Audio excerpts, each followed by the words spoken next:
Chapter 205. Zhang Chun found it hard to accept. Why was there no one else? He was the commandant of divine capital.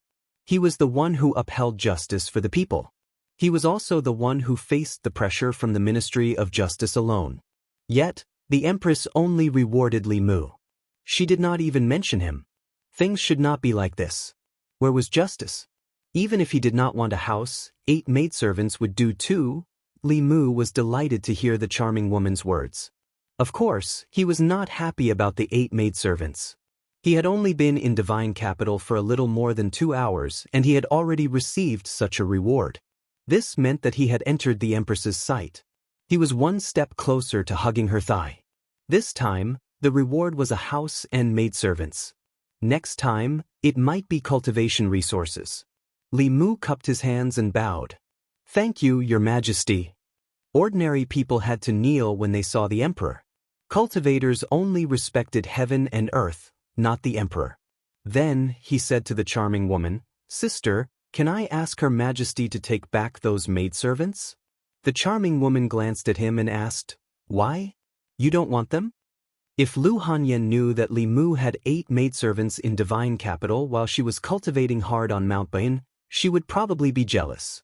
During these days in divine capital, Li Mu only needed Xiaobai by his side. Li Mu was embarrassed to say that his family was strict. He could only say, "My salary is meager.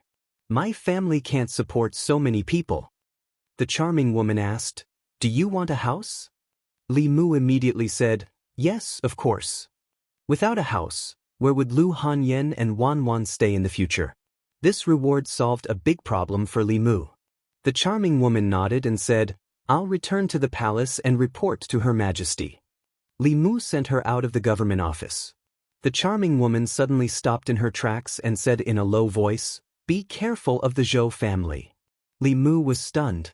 He was about to ask again when the charming woman walked away. "Zhou clan," Li Mu mumbled. The Zhou family was the Empress's relative and was the most powerful family in the divine capital. The Zhou family and the officials who relied on the Zhou family for survival had been fighting with the old party for many years and had a firm control over the entire imperial court. She wouldn't remind Li Mu to be careful of the Zhou family for no reason. There must be a reason behind it. Logically speaking, Li Mu had offended the old party and was assassinated. Even if she wanted to remind Li Mu, it should be to remind him to be careful of the old party, not the Zhou family. Unless the assassination in Beijun was done by the Zhou family or the new party. Li Mu recalled the scene in the assassin's memory. The black-robed man who hired the old man to come to the North County to kill him called him "my master." In other words, the black-robed man was the one who hired the assassin to kill Li Mu. At first, Li Mu thought that it was done by the old party. After all, Li Mu had caused them great losses. They had enough motive and reason to commit the crime. The charming woman's reminder caused Li Mu's thoughts to change slightly. What if the mastermind was from the Zhou family or the new party? After all, after that incident, Li Mu would be a staunch supporter of the Empress's party in everyone's eyes. If he was assassinated, no one would suspect the new party. Whether or not it was done by the old party, they would have to take the blame no matter what. At that time, the new party would use this as a pretext to deal a heavy blow to the old party. Li Mu hadn't thought of this before. After the charming woman's reminder, he faintly felt that this incident might be a plot by the new party. Wang Mu and Lord Zhang were right. The waters of the divine capital were unfathomable. When Li Mu returned to the courtyard, he saw that Lord Zhang was still standing in the same spot with a wooden expression. Seeing him like this, Li Mu actually felt quite embarrassed in his heart. After all, he was the one who had contributed the most in the entire case. Li Mu was the one who took the person back from the Ministry of Justice. As for how he would be sentenced, that was his business. In the end, he bore the greatest pressure but got nothing. The psychokinesis, the house, and the maids all belonged to Li Mu. If it was anyone else, they would feel unbalanced and narrow-minded. They would inevitably make things difficult for Li Mu in the future. Li Mu walked to his side and comforted him, "Lord, don't be discouraged. Next time, Her Majesty will definitely think of you." Zhang Chun turned around and said, "I want to be alone." Don't let me see you for 4 hours. The commandant wanted to be alone so that Li Mu could leave the yamen. He happened to see Wang Mu and a group of constables coming out. Everyone bowed to Li Mu. Greetings, boss. Li Mu asked, where are you going? Wang Mu smiled. We're going out to eat. Boss, do you want to join us? Let's go. Li Mu waved his hand and said, it's my treat today. You can choose the place. I'll pay for it. Boss is generous. Drifting Fragrance House, Drifting Fragrance House. It must be Drifting Fragrance House. The constables made a commotion. Deputy Constable Sun's face darkened and he reprimanded, all of your salaries added together are not enough to eat at Drifting Fragrance House. The noodle shop at the end of the street, if you don't want to eat.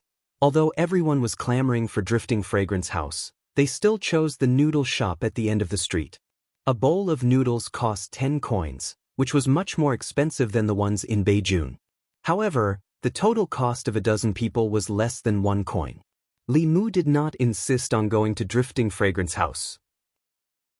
It was not that he was reluctant to spend money, but compared to the atmosphere in the restaurant, the noodle shop on the street was less restrictive and could improve the distance between them. The reason why he treated everyone to a meal on his first day in the capital office was to get closer to the constables under him. There were dozens of constables in the North County. The actual jurisdiction of the Divine Capital was even smaller than that of Yangqiu County. The number of constables was about the same as the county government. There was 1 constable, 1 deputy constable, and 16 constables. Including Li Mu and Deputy Constable Sun, there were 6 cultivators. All of them were in the divine realm. The other 10, like Wang Wu, grew up in the Divine Capital.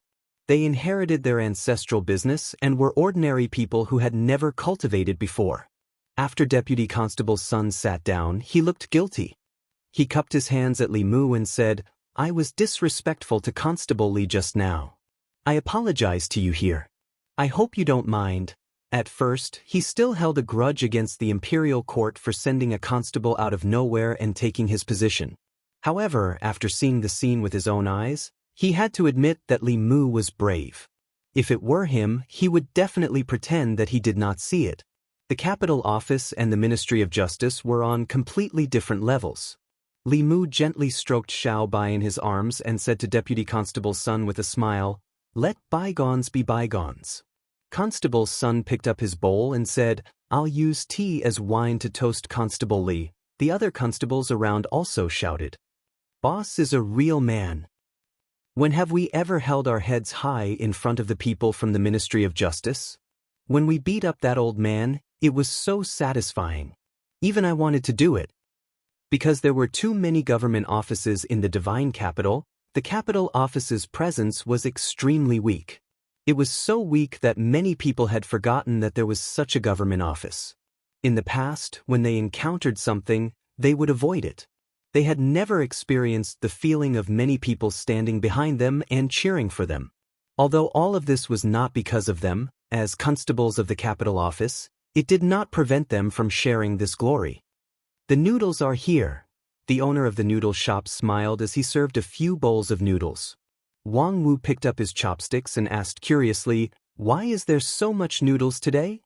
The owner of the noodle shop smiled and said, I was at the capital office just now. When I saw the lords punishing that villain, I was very happy. Lords, please eat as much as you want. Today's noodles are free. The owner of the braised meat shop next door brought over a large pot of braised beef and said with a smile, how can we just eat noodles without meat? There's still meat in the pot. Lords, if you don't have enough, you can come and get more. Today's meat is free too. This street was very close to the capital office. Many people had entered the capital office to watch the commotion. The group of constables sitting here quickly attracted the attention of the surrounding vendors. Lords, this is my shop's pastry candied fruit. You must try it. Lords, you can divide this basket of apples when you leave later. Waiter, quickly bring some jars of wine to the lords. Bring that 20-year-old Nur Hong too. The constables looked at the table piled high with the things that the surrounding people had brought over. They looked at each other. Deputy Constable's son looked embarrassed and shook his head. I'm ashamed. This is what the government office should do. In the eyes of the people, it has become a rare thing. Li Mu picked up his chopsticks and said, "Eat. When you do things in the future, remember to think of these people." What he saw was not only the things on the table, but also the thoughts of the people. He also saw the psychokinesis in their bodies. Those who made decisions for the people would be trusted by the people. The power of the people's faith was the fastest shortcut to cultivation. The constables lowered their heads and ate silently. No one spoke. Their expressions were thoughtful. Li Mu did not expect that after this incident, they would become direct officials who did not fear power. This was impossible. He just wanted them to feel this collective honor and plant a seed in their hearts. After eating the noodles, Li Mu insisted on paying, but no shop was willing to accept it. The noodle stall owner shook his head and said, "Sir, I really can't accept today's money. Otherwise, I'll be criticized behind my back." Li Mu's insistence was fruitless, so he did not insist. After thanking everyone, he carried Xiaobai back to the government office. Before he left, the tavern owner even gave him a small jar of new or hong. The 3 years of conflict between the old and new parties had stirred up the atmosphere in Luoyang. The people who suffered were the people at the bottom. This justice that was supposed to exist was so precious in their eyes. As the constable of the Luoyang government, he had to make some changes. For the sake of justice and for the sake of cultivation. After entering the spirit realm, even with the help of spiritual jades, his cultivation speed had slowed down. Until today, when he received the psychokinesis from the people of Luoyang, his originally obscure Dharma power showed signs of speeding up. He did not care about the new party or the old party. He only did what he should do as the constable of the Luoyang government. Pleading for the people, punishing the strong, upholding justice and justice. These were his duties. As long as he did his job well, he would be loved and respected by the people and condense the last soul. In this process, he could absorb the psychokinesis and take the shortcut to cultivation. At the same time, he could help the Empress gather the people's support and hug the most powerful thigh in the Great Zhou. Killing 4 birds with 1 stone. Wasn't it beautiful? Chapter 206. He didn't know where the Empress would reward him with a house, how big it was, or when she would give it to him. Tonight, Li Mu still had to squeeze in with Xiaobai in the small room in the government office. When he returned to the government office, Li Mu had just entered the courtyard when he saw Lord Zhang coming out of the side hall. When he saw Li Mu, he turned around and walked back in. He was a true hero. Without him, Li Mu alone wouldn't be able to change anything. Although Li Mu felt injustice for this true hero, the Empress's heart was unpredictable. He couldn't decide for the Empress whether to reward him or not. After returning to the small courtyard and closing the door, Xiaobai returned to her room. She transformed into her human form and busied herself in the room. Soon, she laid out the bedding and cleaned the room until it was spotless. This was originally a room for 1 person. Even the bed was a small single bed that could barely fit 1 person. Fortunately, when Xiaobai slept, she would transform into her human form and curl up beside Li Mu. She didn't take up much space. Li Mu patted her little head and said, "Bear with it for a few more days. We'll have a big house to live in soon." Xiaobai leaned on him and whispered, "I'm willing to live in a small house as long as I'm with you, my benefactor." Xiaobai was still naive. She was like a woman who followed her husband wherever she went. It was already late. It was his first day in Luoyang. Li Mu wasn't in the mood to cultivate. He carried Xiaobai to bed very early. The next morning, Li Mu had just woken up. After washing up, he met the charming woman again in the government office. She handed a thick stack of papers to Li Mu and said, "This is the title deed and house deed. I'll take you to the house Her Majesty bestowed upon you now." Li Mu opened the title deed and was surprised to find that it was a large house with 5 entrances and 5 exits. Every inch of land in the divine capital was worth its weight in gold. To be able to own a house with 3 entrances and 3 exits was already considered a wealthy merchant. Without a certain status, it was impossible to own a house with 5 entrances and 5 exits. Not to mention him and Xiaobai, even if Lu Hanyan and Wanwan were included, they would still be able to live in a house like this. The imperial city was located in the middle of the divine capital. Next to it were the north and south courtyards. The south courtyard housed the nobles of the imperial family, while the north courtyard housed the officials of the imperial court. Surrounding the imperial city were more than 100 square blocks where the commoners lived. The residence that the empress bestowed to Li Mu was in the north court. Li Mu wanted to invite Lord Zhang to take a look, but he refused without hesitation. Walking on the street, Li Mu asked the charming woman, "May I know your name?" They had known each other for a few days, but the number of times that Li Mu had spoken to her could be counted with 2 hands. Until now, he only knew that she was the empress's inner guard. He didn't know anything else. The charming woman said, "You can call me Mr. May." Li Mu smiled and said, "Thank you for escorting me all the way, Sister May." Mr. May glanced at him and said in surprise, "How come I didn't realize that you have such a sweet mouth?" The word, sister, had obviously closed the distance between them. Mr. May looked at him and asked, "Are you sure you don't want the maids that Her Majesty bestowed to you?" Li Mu shook his head and said, "No, I don't want them." Lord May said, "Have you thought it through? Those maidservants are all peerless beauties." Li Mu said, "Then I can't accept them." Mr. May said in surprise, "Don't tell me you don't like women?" Li Mu shook his head and said, "Beauty will distract me from cultivation. I appreciate Her Majesty's grace, Li Mu." Mr. May looked surprised and said, "You can resist the temptation of beauty at such a young age. Her Majesty is right about you." After meeting Lu Hanyan, Li Mu became immune to beauty. He only cared about Lu Hanyan's pure yin. He didn't have any thoughts about other women at all. Even if they were sent to him for free, he wouldn't want to waste his primordial young. He thought for a moment and asked, "What did Sister May mean by asking me to be careful of the Zhou family yesterday?" This time, Mr. May didn't say anything more. Li Mu continued to ask, "The assassination in Beijing was ordered by the Zhou family and the new party, right?" Mr. May still didn't say anything. Her silence meant that she admitted it. After walking for a while, seeing that Li Mu didn't say anything, Mr. May thought for a moment and said, "Her Majesty has high hopes for you. As long as you are righteous, Her Majesty will protect you no matter what happens in Shinhe. You are Her Majesty's man.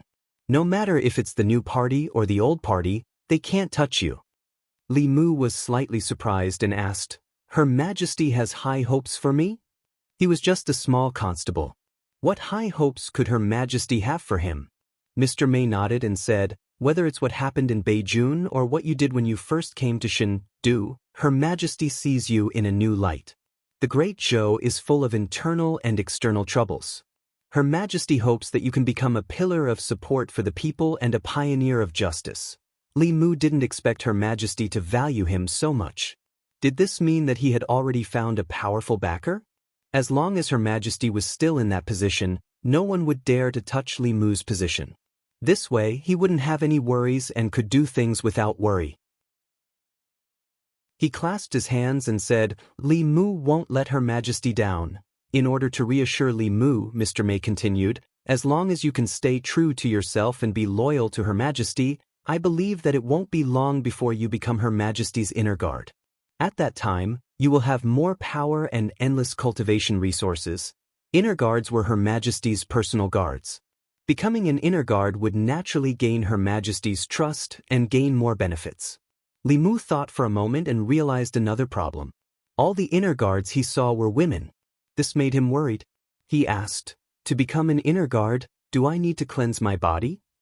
The charming woman looked at him with a smile and said, "If you want to, it's not impossible." After getting an accurate answer from Mr. May, Li Mu was relieved. Inner guards had more power and could do more things. If he could make a contribution, he might have the chance to enter Her Majesty's treasury and choose a reward. He was looking forward to it. He thought that when he came to Luoyang, the government office's rewards would be better. He learned from Sir Zhang that the government office had a very low status in Luoyang. In the treasury, there were only some Xin-class fulu, yellow-class pills, broken magic treasures, and low-class spiritual jades. He didn't expect the Luoyang government to be so poor. It wasn't even as rich as Li Mu. Fortunately, he had the support of the richest woman in Great Zhou. She was very generous. As long as she was satisfied, she wouldn't be stingy with pills like the fate pill, let alone other things. After coming to this house in the North Court, Li Mu deeply felt her generosity. Although it was called a house, it was more like a mansion. With the price of land in Luoyang and the location of this house, Li Mu and Lu Hanyan probably couldn't buy a house like this even with all their wealth. Of course, in Luoyang, the houses in the North Court were almost all official residences. They couldn't be bought with money alone. There was a seal on the door of this house. The charming woman waved her hand and the old seal opened by itself. She looked at Li Mu and explained, "This used to be an official's residence. Later, something happened to the official, and the house was confiscated by the imperial court. No one has lived here for more than 10 years. The empress had only been on the throne for 3 years. More than 10 years ago should be something that happened during the old dynasty." Mr. May said, "What a coincidence. Your surname is also Li." The original owner of this house also had the surname Li. However, he didn't have a good ending. "I hope you won't follow in his footsteps." Li Mu looked up and saw that the plaque was still there. However, there was a lot of dust on it. The words, "House of Li," were written on it. Mr. May stood in front of the house and said, "Okay, I'll go back to the palace first. If you don't want those maids, you'll have to clean this big house yourself." After seeing Mr. May off, Li Mu and Xiao Bai walked into the house. They let out a long sigh and said, "This will be our home from now on." For the whole day, Li Mu and Xiao Bai cleaned the house. This mansion had been abandoned for more than 10 years. The courtyard was already overgrown with weeds, and the house was also filled with dust. Li Mu asked Madame Chu to order Bai to get rid of the weeds while he formed a hand seal with both hands. Suddenly, a breeze blew in the courtyard, sweeping away the dust in every corner. Then, he used the rain-summoning technique to wash the entire mansion. Xiao Bai took a cloth and busied herself in the room. The house looked a little dirty, but it wasn't run down. The seal that the imperial court put here could protect the house from the wind and rain to the greatest extent. In the house, the furniture used in each room was also made of high-quality wood. It wouldn't rot even after 10 years. After being cleaned, it would look like new. This saved Li Mu the trouble of replacing it. He even kept the plaque outside. He and Xiao Bai worked until the evening. They didn't even have time to eat before they finally cleaned the house thoroughly. The house looked brand new from top to bottom. During the day, Li Mu went out to buy pots, bowls, ladles, basins, and other kitchen utensils. He also bought some rice, noodles, and vegetables. At night, he cooked a few dishes and took out the new hong that the wine shop owner gave him. This was considered a celebration of moving in with Xiao Bai. Xiao Bai usually didn't drink much. Tonight, she drank a little for the first time. When she got into Li Mu's bed in a daze, she forgot to change back to her original form. In the morning, Li Mu opened his eyes and saw Xiao Bai lying on his chest, sleeping soundly. She usually woke up earlier than Li Mu. Perhaps it was because she drank yesterday, but she had been sleeping until now. Li Mu looked at her sleeping coquettishly. He didn't want to wake her up and was about to quietly get out of bed when her eyelashes fluttered and she slowly opened her eyes. She looked at Li Mu, then lowered her head to look at herself. She hurriedly said, "I'm sorry, benefactor. I forgot to change back last night." Li Mu said, Okay. If you don't want to change back, you don't have to." Xiao Bai was stunned and asked, "Can I sleep with benefactor like this?" Li Mu said, "There are so many rooms here. You can sleep in any one of them. When we go out later, I'll buy you a set of bedding." Xiao Bai lowered her head and said, "I'd better change back tonight. This way I can save money." Chapter 207. In the Divine Capital, those who lived in the 5-entry and 5-exit residences were either officials of the 4th rank or wealthy families. Li Mu and Xiao Bai were alone. There were no maids or servants in the house. Xiao Bai had to sleep with Li Mu at night, so they only occupied the master bedroom. There was no one in the house during the day. Li Mu used spiritual jades to set up a simple array around the house to prevent thieves or people with bad intentions from breaking in. Even if it was a cultivator, as long as they were not in the middle realm, they would be trapped in the array. Li Mu knew some more powerful formations from the 1,000 Illusions Venerable Master's memories. They could withstand Dongxian at best, such as the 18 prison formation and the 10 ghosts trapping formation. However, he could not set them up due to limited materials. However, even if he could gather so many ghosts, he could not set up such a formation in the divine capital. The defensive formation's power was limited. Li Mu was worried about leaving Xiaobai alone in the house.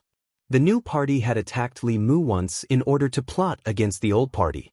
They could do it again. As for the old party, Li Mu had indeed harmed their interests. They had not attacked Li Mu in the past, but that did not mean they would not do so in the future. Li Mu was not afraid of them. He was worried that they would go around him and attack Xiaobai. He could only be at ease if he had Xiaobai by his side. However, he would have to give Xiaobai an identity. As the constable of the divine capital, it was inappropriate for him to have a vixen by his side. Unless Xiaobai transformed into her original form and appeared as Li Mu's spiritual pet. In the divine capital, it was not uncommon to keep demons as pets.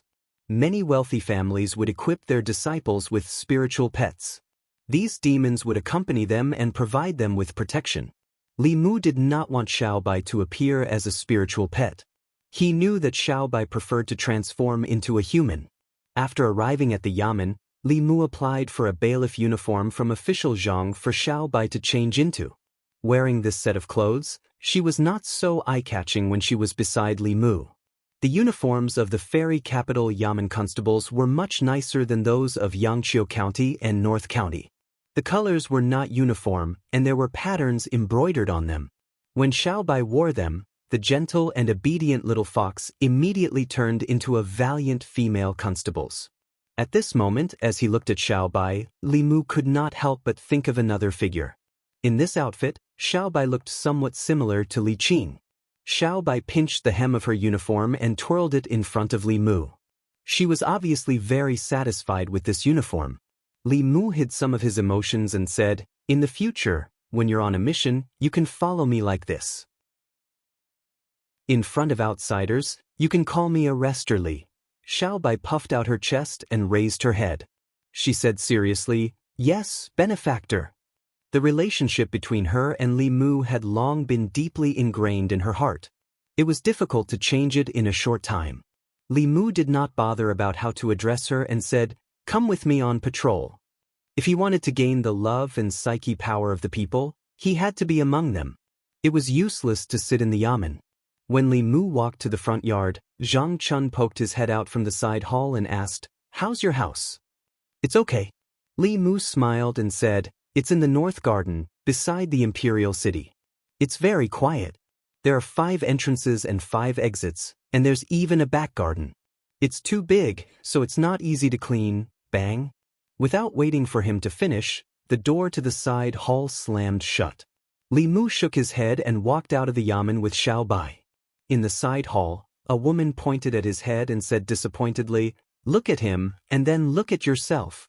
Your arrestor lives in a big house with 5 entrances and 5 exits. Our family is squeezed in the yamen, and he can only sleep in the study." Zhang Chun leaned on the chair and said, "He has His Majesty behind him. That house was exchanged with his life. What can I do?" In the side hall, Zhang Yi also advised the woman, "Mother, I'm fine. Father's position is not easy to sit in. If His Majesty also grants him a large house with 5 entrances and 5 exits, who knows how many eyes will be watching him? This is not a good thing. The way we are now is the best." The woman said, "Lung is not good at all. It's not as good as when we were in Yangqiu County." Zhang Chun sighed and said, "That's right. I just hope that they won't cause me trouble." The North Garden. This place was far away from the main street and close to the imperial city. It was where the high officials and nobles of Luoyang lived. On both sides of the wide street were large families. There were few pedestrians on the street. Sometimes, there were luxurious carriages passing by. When a carriage with gold-rimmed curtains drove past a certain mansion, a pair of hands suddenly lifted the curtains. The official sitting in the carriage saw that there were no longer any seals and the mansion looked brand new. He asked in surprise, "Someone is living in the Li mansion?" The coachman was an old man. He glanced at the house and said, "The seal is gone. There is the aura of a formation in the house." There should be a new owner. The middle-aged official wondered, why didn't the plaque change? The old man shook his head and said, maybe the new owner's surname is also Lee. The middle-aged official let down the curtains and sat in the carriage. He sighed and said, back then, Sir Lee was also a rare talent in the court. Unfortunately, now that the old residence has a new person, I'm afraid no one will remember him. The carriage slowly passed by the Lee house. In half a day, many people in the North Garden noticed the changes here. This house has been abandoned for more than 10 years, right? I've never heard of anyone living in this house. Could it be that a high-ranking official in the royal court sent someone to investigate? Those who lived in the North Garden were all high officials in the court. The fact that the abandoned Lee house had a new owner caused many people to speculate, especially the families around the Lee house. They even mobilized their forces to find out about the new owner. Those who could live here were all well-connected. There were few secrets in Luoyang to them. Soon, someone found out who the new owner of the residence was. The constable of Luoyang Yamen, Li Mu. For many people, when they heard the name of Luoyang Yamen, they had to think about which yamen this was. The constable of this yamen was not an official. What right did he have to live here? However, most people were familiar with the name Li Mu. The play, Do Yi's Injustice, had been sung in Luoyang for a long time. All the officials in the imperial court had either seen or heard of it. Everyone who had heard of Do Yi's Injustice knew who Li Mu was. How could a person who dared to point at heaven and earth and secretly mock the darkness of the court not leave a deep impression? Because of his joke, it caused a sensation in the court. His Majesty used this to win over the hearts of the people in the 36 counties. The public opinion reached its peak in the 3 years since he ascended the throne. He had done so much for His Majesty, so it was not strange that His Majesty transferred him to Luoyang and rewarded him with a house like this. Although many people felt that a small official did not have the right to live with them, this was His Majesty's arrangement. They could not do anything about it. However, it seemed that he would not stay here for long. Because of his play, many of the old party's efforts in the past 2 years had been in vain. If he had stayed in North County obediently, he might have been able to live in peace. Now that he was in Luoyang, it would be difficult to even keep his life under the eyes of the old party. In a certain deep house in the North Garden, a young voice said, "That trash actually failed." Then an old voice said, "Young master, should we continue to find people to get rid of him in Luoyang?" "Forget it." The young man waved his hand and said, "If we do it in Luoyang, we definitely won't be able to hide it from the internal guards. Maybe I will be dragged into it. Unfortunately, this is the best chance to frame the old party. Father and uncle can't use this as an excuse to suppress them," the old voice said. "Even if we don't do it, the old party might not be able to resist it." The young man said in disdain, "Do you think they are as stupid as you? If they do it, won't they be giving us a chance?" The old man said respectfully, "Young master is wise." In another official's house, a young man knocked on the door of a certain study room and walked in. He said, "Father, have you heard? The constable who killed aunt and uncle's family has been transferred to Luoyang. He has been promoted to constable and is still living in the North Garden." Behind the desk, the middle-aged official lowered his head and read. His expression was calm, like he did not hear anything. The young man could not help but say, "There's a path to heaven, but he chose to barge into hell. I'll find someone to deal with him now." The middle-aged official closed the book and looked at him. He said calmly, "You disappoint me." The young man was stunned. But the middle-aged official said, "Go out. When you've thought it through, come and tell me yourself." The young man walked out unconvinced. Soon, he came back and said with his head lowered, "I've asked Mother. She said that if something happens to the constable, even if we didn't do it, the new party will frame us. They will take the opportunity to suppress us. What if the new party finds someone to assassinate him and frame us?" The middle-aged man looked at him and asked, "What do you think the internal guards do? What can be hidden from them in Luoyang?" The young man clenched his teeth. "Are we not going to avenge aunt?" "Of course." The middle-aged man stood up and said slowly, "But not this way. There are many ways to kill a person. Assassination is the lowest level. Only idiots would do that.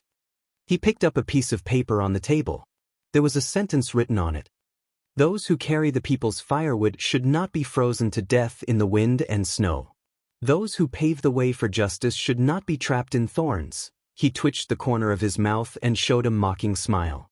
He said, those who carry the people's firewood should be frozen to death in the wind and snow. Those who pave the way for justice should be trapped in thorns. In this world, if he wants to carry the people's firewood and pave the way for justice, he must be prepared to die. Li Mu did not know that on his first day in Luoyang he had caused such undercurrents in the city. He had just bought a stick of candied haws for Xiao Bai and patrolled the streets with her.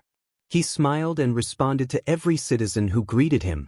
After what happened the day before, at least on the half of the street near the entrance of the government office, everyone knew that he had taken the first step in the cultivation of psyche power. Chapter 208. Greetings, Constable. Constable, have a pair. Constable, would you like to take a break at my shop and have a cup of tea? Along the way, Li Mu was greeted warmly by the people along the street. There was even a pear seller who stuffed 2 pears into his hands without any explanation. Li Mu gave one to Xiao Bai. Xiao Bai took a bite and eagerly brought the pear to Li Mu's mouth. She said, "This pear is so sweet. Have a taste, benefactor." Li Mu took a bite of the pear. It was indeed as sweet and juicy as Xiao Bai had described. At the same time, he also sensed a weak psychokinesis from the people on the street. There was no psychokinesis until they were far away from the yamen entrance. This was because the people here did not know Li Mu and did not see what happened on the street that day. However, it did not matter. For the sake of cultivation, Li Mu would let the people of Fairy's capital know his name sooner or later. By then, he would be able to absorb the psychokinesis no matter where he went. He and Xiao Bai walked to another street. After a few steps, the sound of hurried horse hooves came from behind. Giddy up! A few fast horses galloped across the street. The people on the street quickly dodged. A young lady could not dodge in time and tripped on the ground. Seeing that the leading horse was about to charge over, Li Mu's figure flashed and appeared in front of the young lady. He raised his head and looked coldly at the horse. The horse was startled and raised its front hooves high, almost throwing the man on the horse off. "You're courting death. How dare you block my way?" The young man on the horse was furious. He raised his hand and lashed the horse whip in his hand at Li Mu. Swoosh! The horse whip sliced through the air and made a whistling sound as it lashed at Li Mu's head. Xiao Bai snorted softly and reached out to grab the whip. With a gentle tug, the young man on the horse was pulled off the horse and fell to the ground. This scene left the commoners on the street dumbfounded. Although the imperial court forbade riding on horses on the streets, and violators would be punished with flogging and fined silver, these officials and nobles had never taken this prohibition seriously. They often rode their horses and went on a rampage on the streets. It was not uncommon for them to hit and injure people. These people had deep backgrounds. The yamen didn't dare to do anything about riding horses on the streets. Even if they injured someone, they could easily settle it with money. And that was when they were in a good mood. If he was in a bad mood, he could simply scold someone and walk away after bumping into them. The person he bumped into would have no one to complain. These people were used to being arrogant, and the people of Luoyang were used to it as well. If they encountered them, they would stay far away to avoid provoking them. They had never seen anyone who dared to pull them down from their horses. The young man fell from his horse. Although he was not injured, he was still dizzy from the fall. The people behind him tightened their reins and stopped beside him. "What happened? Who's blocking the way? Are you all right?" They jumped off their horses and started talking at once. The young man got up from the ground and said with a dark face, "I'm fine." After that, he glared at Li Mu and Xiao Bai fiercely. He gritted his teeth and said, "Who are you? How dare you block our way?" "Constable of Luoyang." Li Mu walked in front of Xiao Bai and looked at them. He asked coldly, "Who allowed you to ride horses on the streets of Luoyang?" At first, the young man was worried that it was someone he couldn't afford to offend. Seeing that it was just a small constable, he was relieved. At the same time, he couldn't control his anger. He was actually pulled down from his horse by a nameless official on the streets of Luoyang. He was afraid that after today, this would become a joke among the people in the circle. He looked at Li Mu and asked coldly, "What do you want?" Li Mu pointed at the people riding horses on the streets and said, "You guys, come with me to the yamen." The young man glanced at him and said indifferently, "Let's go." Although he didn't care about a small constable, he wasn't stupid enough to go against someone from the yamen. It was a provocation to the imperial court. When they arrived at the yamen, this person would know how laughable a small constable like him was. After this, he would understand that there were some people he couldn't stop. That was if there was a next time. When they heard the young man's words, they all got off their horses. They didn't resist and just looked at Li Mu mockingly. They followed behind the young man and walked straight to the yamen. Li Mu knew that the sons of officials in Luoyang were arrogant, but he didn't expect them to be this arrogant. Aside from riding horses on the streets, after being caught by Li Mu, they actually walked in front of him to the yamen. Obviously, they knew that the yamen wouldn't dare to do anything to them. The commoners on the street were equally shocked as they watched this scene. They had lived in the Luoyang for many years and had seen fights between factions, the ascension of empresses, the rise of commoners, and the fall of wealthy families. However, they had never seen a mere constable who dared to drag down the sons of officials. Although they were delighted to see this scene, everyone knew in their hearts that the constable of the city government was finished. One of the commoners couldn't bear it anymore. He approached Li Mu and said, "Sir, you shouldn't care about these things. The man riding the horses is the son of the director of the Ministry of Rights. He works under the director of the Ministry of Rights and is also the minister of Luoyang." Li Mu saluted the commoner with his fists and said, "Thank you for the reminder." No wonder this man was so arrogant. The director of the Ministry of Rights was a lower 5th rank official. It was 3 ranks higher than the commandant of Luoyang. In the Great Zhou dynasty, there were 9 ranks. However, the 1st and 2nd ranks were only nominal titles. 3rd rank was the highest an official could reach. The 5th rank director of the Ministry of Rights was not a low rank. He was the 3rd in command of the Ministry of Rights. However, although Li Mu didn't have a rank, he wasn't afraid at all. Mr. Mei had already told him clearly that as long as he was upright, the Empress would always support him. With these words, Li Mu had nothing to fear in Luoyang. According to the laws of the Great Zhou dynasty, riding horses on the streets and endangering the safety of the commoners was punishable by more than 20 beatings and 7 days in jail. Li Mu was following the law. A group of people walked down the street and quickly attracted the attention of the commoners. "What's going on today? Why aren't they riding horses? Where are they going? Why is Constable Li behind them? Are they going to the yamen? Isn't that Zhu Song? His father is the director of the Ministry of Rights. Constable Li just offended the Ministry of Justice. Why is he offending the Ministry of Rights now? He's doomed." The director of the Ministry of Rights is also the Prime Minister of Luoyang. That's Zhu Song's father's subordinate. Constable Li shouldn't have offended him. Constable Li dares to offend anyone. He even dares to curse the heavens. Have you heard of Do Yi's injustice? That was written by him. He cursed the heavens, the earth, and the imperial court, but it's different this time. The yamen of Luoyang. In the back of the yamen, Zhang Chun had made himself a new cup of tea. He leaned back in his chair and hummed a tune as he sipped his tea leisurely. He calmed down and thought about it carefully. He suddenly felt that Li Mu was right. Although a 5-entry and 5-exit house was grand, it was too big. Cleaning it would be a big problem. If His Majesty rewarded him with a 5-entry and 5-exit house, wouldn't he have to hire some maids and servants to match the status of a 5-entry house? If he hired maids and servants, he would have to pay them a salary. That would be another huge expense. If he added the cost of buying new furniture and renovating the old house, he might even lose a year's salary. In that case, it was actually a good thing that His Majesty did not reward him. After thinking about it for a while, he felt much better. Although the yamen was small, it gave him a sense of security. Although he was often stuck between various yamen and was in a dilemma, as long as his subordinates did not cause him trouble, not many people would pay attention to him. It was quite relaxing. Halfway through his cup of tea, he raised his eyebrows. He keenly sensed that there was something unusual in the front of the yamen. He walked to his room and to the front door of the yamen. He saw a few people in luxurious clothes standing in the yard with arrogant faces. Judging from their clothes and expressions, they were either the sons of officials or the sons of nobles. Zhang Chun's expression changed when he saw Li Mu looking around the front and side halls as if he was looking for someone. His figure flashed and he instantly returned to the back of the yamen. Wang Wu trotted in from the front. When he saw Zhang Chun, his eyes lit up. He said, "Sir, you are here. Arrester Li is looking for you everywhere."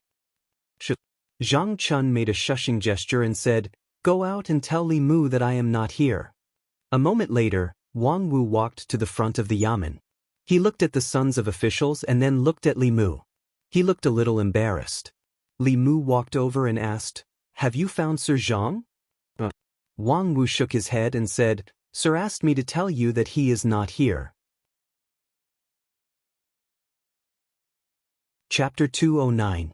In fact, Li Mu had seen Lord Zhang just now and guessed that he might be scared when he saw the situation. But he had to stand up in front of so many people since he had caught them. After all, Li Mu was only an arrester. He only had the power to catch people but not to try cases. Li Mu walked to the back of the office and saw a figure about to slip away from the back door. Li Mu raised his hand and said, "Lord, it was impossible to slip away now." Zhang Chun turned around and coughed softly. He put on a serious face and said, "It's Li Mu. I just came back. What's the matter?" Li Mu went straight to the point and said, "A few officials' sons were riding horses on the street and almost hurt the people. I brought them back and need you to try them." Zhang Chun said, "What's there to try?" "According to the law, they should be flogged 30 times and imprisoned for 7 days. You decide." Li Mu said, "I'm just an arrester. I don't have the power to punish them." As soon as he finished speaking, Wang Wu suddenly ran in and said, "Lord, the Prime Minister is here." Among the 3 officials in the government office, the positions of Divine Capital Magistrate and Prime Minister had always been held by officials from other offices because of the frequent changes. The Prime Minister was the Minister Counselor of the Ministry of Rights. Zhang Chun walked out and a man in official uniform looked at him. He cupped his hands and said, "I'm Jing Bin. Is this the new commandant of the government office?" Zhang Chun cupped his hands in return and said, "I'm Zhang Chun. Greetings, Lord Zheng." After that, he changed his tone and pointed to the people in the government office and said, "It just so happens that there's a case in the government office to deal with. Since Lord Zheng is here, Lord Zheng should start the trial. It's just a small matter like riding horses on the street. There's no need to start the trial." Zheng Bin waved his hand and said, "Just keep an eye on them and make sure they don't do it again." "I'm afraid that's not good." Zhang Chun looked at the people outside the government office and said, "Riding a horse on the street harms the people. According to the law, he should be flogged 20 times and imprisoned for 7 days as a warning to others." Zheng Bin frowned. He thought for a moment and said, "If it's just riding a horse and not harming the people according to the law, we can also pay for the crime. 20 beatings can be paid for 2 taels of silver. 7 days of imprisonment can be paid for 7 taels of silver." Zhang Chun nodded and said, "There is indeed such a clause in the law. Lord Zheng is really astute." Zheng Bin acted as if he didn't understand the hidden meaning of his words. He walked over to them and said, "According to the law, each of you will be fined 9 taels of silver. Don't do it again." The young man named Zhu Tsong lowered his voice and said, "You know that's not what I want," Zheng Bin said in a deep voice. "There are so many commoners watching outside. If the guards are alerted, it won't just be a matter of fine." Although Zhu Tsong was the son of his superior, Zheng Bin didn't want to stand up for him in this kind of matter. Riding a horse on the street was against the law. If the government office insisted on doing it according to the law, they would be flogged and imprisoned for 7 days. It would be the best outcome if they could get away with the fine. This matter had nothing to do with him. If it weren't for Zhu Tsong's status, Zheng Bin wouldn't have bothered to interfere. The situation in Luoyang was unclear and there were undercurrents. It was best to solve it this way. If the matter was blown out of proportion, it wouldn't end well. Wouldn't he be in trouble? Zhu Tsong finally fell silent. He took out a banknote and handed it to Jing Bin. He said, "This is our fine. Keep the change." He walked past Li Mu and grinned at him. "We'll meet again." With that, he strode out of the government office with the others. Zheng Bin handed the banknote to Zhang Chun and said, "I'm leaving too. Before I go, I'd like to remind Lord Zhang that we, as officials, must teach our subordinates well. Don't meddle in things that shouldn't be meddled in, and don't say things that shouldn't be said. Don't be dragged down by them." Zhang Chun glanced at him and said lightly, "I've taught my subordinates well. Lord Zheng, you don't have to worry." Zheng Bin looked at him one last time and turned to leave. Li Mu sighed and said, "I've troubled you again." Zhang Chun patted him on the shoulder and comforted him. "You're just doing what a bailiff should do. You're in your position and you're in charge. This is my trouble." "You mean you're not afraid of me causing trouble?" "I'm afraid. You have His Majesty behind you, but I don't," Li Mu said. "Are you complaining about His Majesty?" Zhang Chun said, "How would I dare to complain about His Majesty? His Majesty is wise and observant. He serves the country and the people. Other than being a little biased, he's good in every way." In fact, Li Mu didn't want to cause trouble for Lord Zhang, but he was just a lowly bailiff. Even if he wanted to bear the burden for him, he wasn't qualified. He sighed and said, "If only I could be the Shendu commandant." Zhang Chun looked at him and said, "If you're the Shendu commandant, what will I do?" Li Mu explained, "I'm saying if that's what you mean, that's what you really think." "No." Zhang Chun suddenly looked at Li Mu and said, "I understand. You want to keep causing trouble so that you can send me in as soon as possible. That way, you'll have a chance to replace me, right?" Li Mu hurriedly said, "You're mistaken, Lord. I don't mean that," Zhang Chun said angrily. "I don't dare to do anything that you dare to do. Don't call me Lord. You're my Lord." Li Mu thought about it and said, "Old Zhang, listen to me." Zhang Chun stared at him and said, "Okay, I'm still here and you don't even call me Lord. Have you not put me in your eyes since long ago?" At this moment, Li Mu really wanted to send him in. Zhang Chun left in a huff. The bailiffs led by Wang Wu looked at Li Mu with admiration. Li Mu looked at Wang Wu and asked, "Does the Shendu commandant really have a law that uses silver as punishment?" In the North Commandery, silver was fine, but the punishment couldn't be reduced. This was the first time Li Mu saw that silver could be used as punishment. Wang Wu nodded his head and said, "Unless it is a murder case, all other cases can be reduced or exempted from punishment through the fine of silver. This is the law set by the previous emperor." At that time, the national treasury was empty, so the previous emperor ordered the Ministry of Justice to change the law in order to enrich the national treasury. Li Mu shook his head. No wonder the Shao dynasty was getting worse and worse every year after Emperor Wen's death.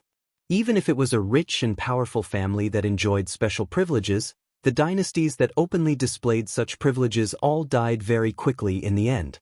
On the surface, this law was targeted at everyone. As long as one had money, they could use silver as punishment. However, ordinary people couldn't afford the silver used as punishment. To the officials and rich and powerful families, silver was nothing. This was why they were so unscrupulous and caused the current chaos in the Shendu Commandery. Li Mu walked out of the yamen. Some of the people outside had yet to disperse. This time, Li Mu felt an extremely weak telekinesis from them.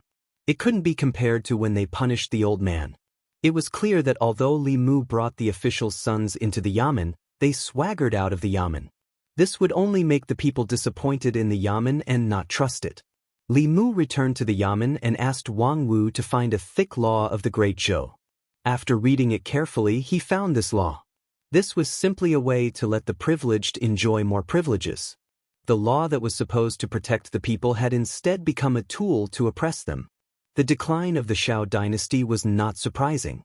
Li Mu flipped through a few more pages and found that the law of using silver as punishment had been abolished before. A few months later, it was reintroduced. Regarding this, the book only briefly mentioned it and did not elaborate further. Li Mu checked the law of the Zhou dynasty again and found the reason. This book was a supplement to the explanation of the law. It also recorded the development and changes of the law. The book recorded that more than 10 years ago, a young official from the Ministry of Justice proposed a change in the law. One of the changes was to abolish the use of silver as punishment. Unfortunately, this change only lasted for a few months before it was declared a failure. Li Mu was not surprised by this. The various changes proposed by that official were from the perspective of the people.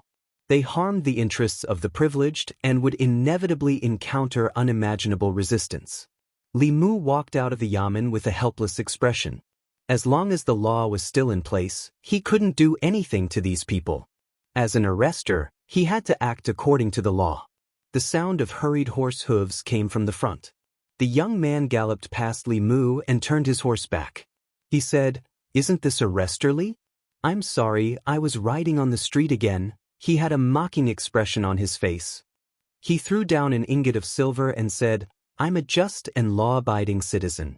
Here's 10 taels of silver. Arresterly, help me hand it over to the yamen. The remaining 1 tael is your hard-earned money." The people behind him threw down the ingot with a smile and rode away. Wang Wu's face showed anger. He shouted, "These bastards are too arrogant." Deputy Arrester's son shook his head and said, "What can we do? They didn't break the law. We can't do anything to them." Li Mu suppressed the anger in his heart and continued patrolling with Xiao Bai. Not long after, the sound of horse hooves came from behind again. Li Mu turned around and saw the young master riding a horse galloping towards him. When he was only 2 steps away from Li Mu, he tightened his grip on the reins.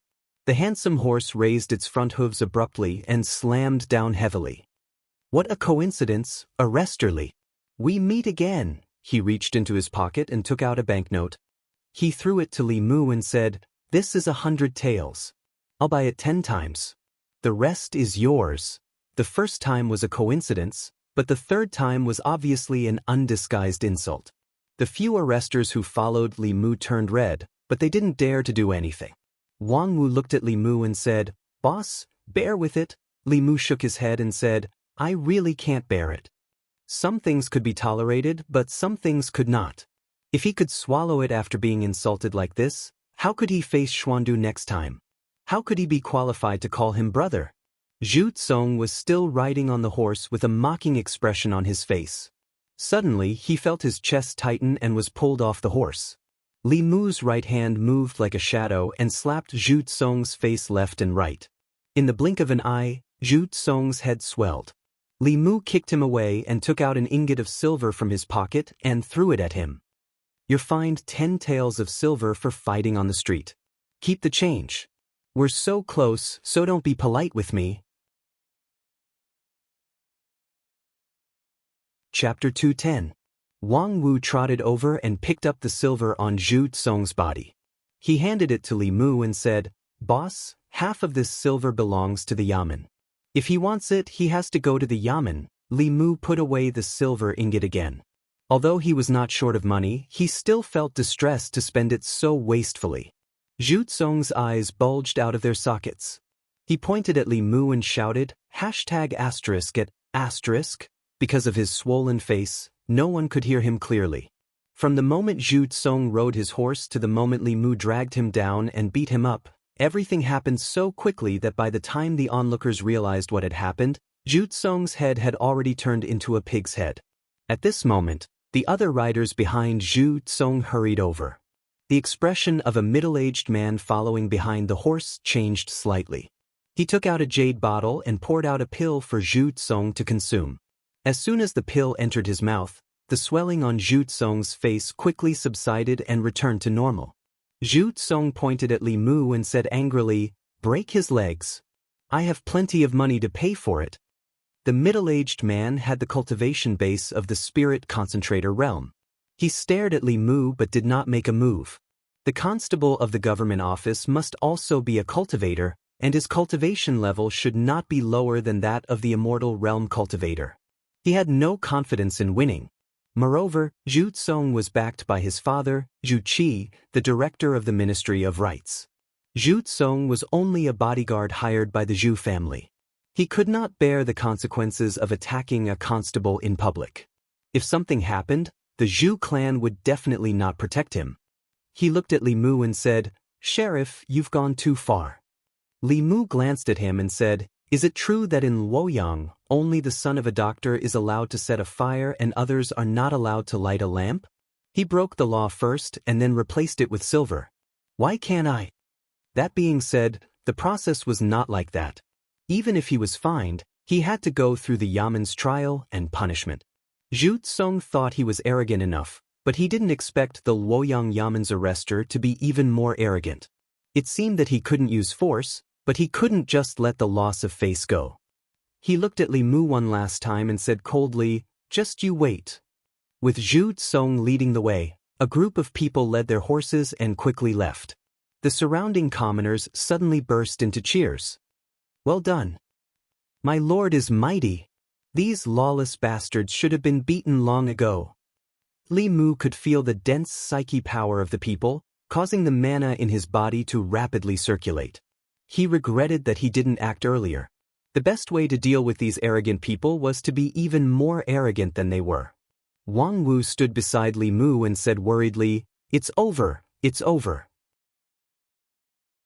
"Boss, you beat Zhu Tsong to vent your anger, but you've also caused trouble. The Ministry of Rights and the Ministry of Justice are in cahoots. Now the Ministry of Justice will have a reason to summon you. If they want to spread it, then let them. What's there to be afraid of?" A voice came from the side. Li Mu saw a charming woman walk out from the crowd. Li Mu asked in surprise, "Sister Mei, why are you here?" Mr. Mei said, "I happened to pass by and saw you arguing with someone, so I came to take a look." "I didn't expect you to know so much about the law," Li Mu said humbly. "I'm just drawing inferences from one case. Zhu Tsong and the others could use silver as a substitute, so could Li Mu. After all, they didn't lack money. However, this kind of thing was very detrimental to the unity of the people and the rule of the empress. Although Li Mu wanted to give Zhu Tsong a taste of his own medicine, he didn't agree with this. He looked at Mr. Mei and said, "Using silver as a substitute is very harmful. Your Majesty, why don't you change and abolish this law?" Mr. Mei shook his head and said, "This law was set by the late emperor. Your Majesty has only been on the throne for 3 years. If you overturn the law set by the late emperor, what do you think the court will think? What do you think the people will think?" Li Mu could understand the empress. When a woman was the emperor, there was a lot of criticism in the court. Her every decree had to be considered more than a normal emperor. Li Mu sighed and said, "But as long as this law is not changed, the injustice in Luoyang will not disappear. The people will not completely trust the court and Her Majesty. It will be difficult to unite the people. This kind of law would not have any effect on justice. It would only cause the strong to exploit the weak even more. The rich and powerful could do whatever they wanted under the protection of this law. However, the powerless would face the merciless punishment of the law once they broke the law." Mr. Mei said, "Your Majesty also wants to change this law. But it's easy to set it up, but difficult to change it. The Ministry of Rights has the most resistance. Many people have tried to change it, but they all failed." Li Mu was about to say something when a few Yamen runners from the Ministry of Justice suddenly came from the front. Zhu Tsong walked behind the Yamen runners. He pointed at Li Mu and said, "It's him." A Yamen runner walked up to Li Mu and said, "Are you the one who beat up young Master Zhu on the street?" Li Mu nodded and said, "It's me." "You admit it without hesitation." The Yamen runner snorted and said, "If that's the case, come with us to the Ministry of Justice." Mr. Mei glanced at Li Mu and said, "Since they want you to go, just go." Then she transmitted her voice to him, "Don't forget that you're His Majesty's man. When you get to the Ministry of Justice, be more arrogant. Don't embarrass His Majesty. If anything happens, the internal guard will cover for you." With her words, Li Mu felt much more at ease. It seemed that the internal guard wanted to make a move against the Ministry of Justice, and this was the perfect opportunity. Li Mu looked at the Yamen runners from the Ministry of Justice and said, "Let's go." Seeing that Li Mu was very cooperative, the people from the Ministry of Justice didn't beat him up. Li Mu followed them to the Ministry of Justice leisurely. Some of the people on the street also gathered at the entrance of the Ministry of Justice out of curiosity. There were many government offices in Luoyang, and their powers were chaotic. The Luoyang government, the Ministry of Justice, the Supreme Court, and the censorate could all handle cases. However, the latter two usually only acted on the emperor's orders. The Luoyang government didn't have a strong presence these years. Most of the cases in Luoyang were handled by the Ministry of Justice. In the Ministry of Justice, there was only one minister and one assistant minister. These two were highly respected and could directly participate in the political discussions. They rarely interfered with the internal affairs of the Ministry of Justice. In the past, all the cases in the Ministry of Justice were handled by these two ministers. In the court of the Ministry of Justice, the seat in the middle was empty. The minister of the Ministry of Justice sat on the side and looked at Li Mu. He asked, "Are you the arrestor of the Luoyang government, Li Mu?" Li Mu said, "Yes, I am." The minister of the Ministry of Justice knocked on the gavel and asked, "How dare you? Do you know your crime?"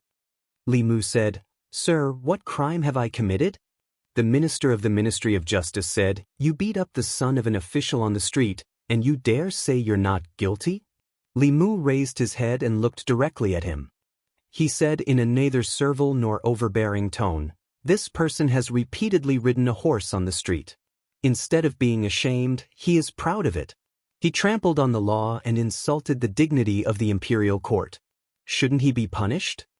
The minister of the Ministry of Justice snorted. "Even so, it should be handled by the Luoyang government. You're just a small official.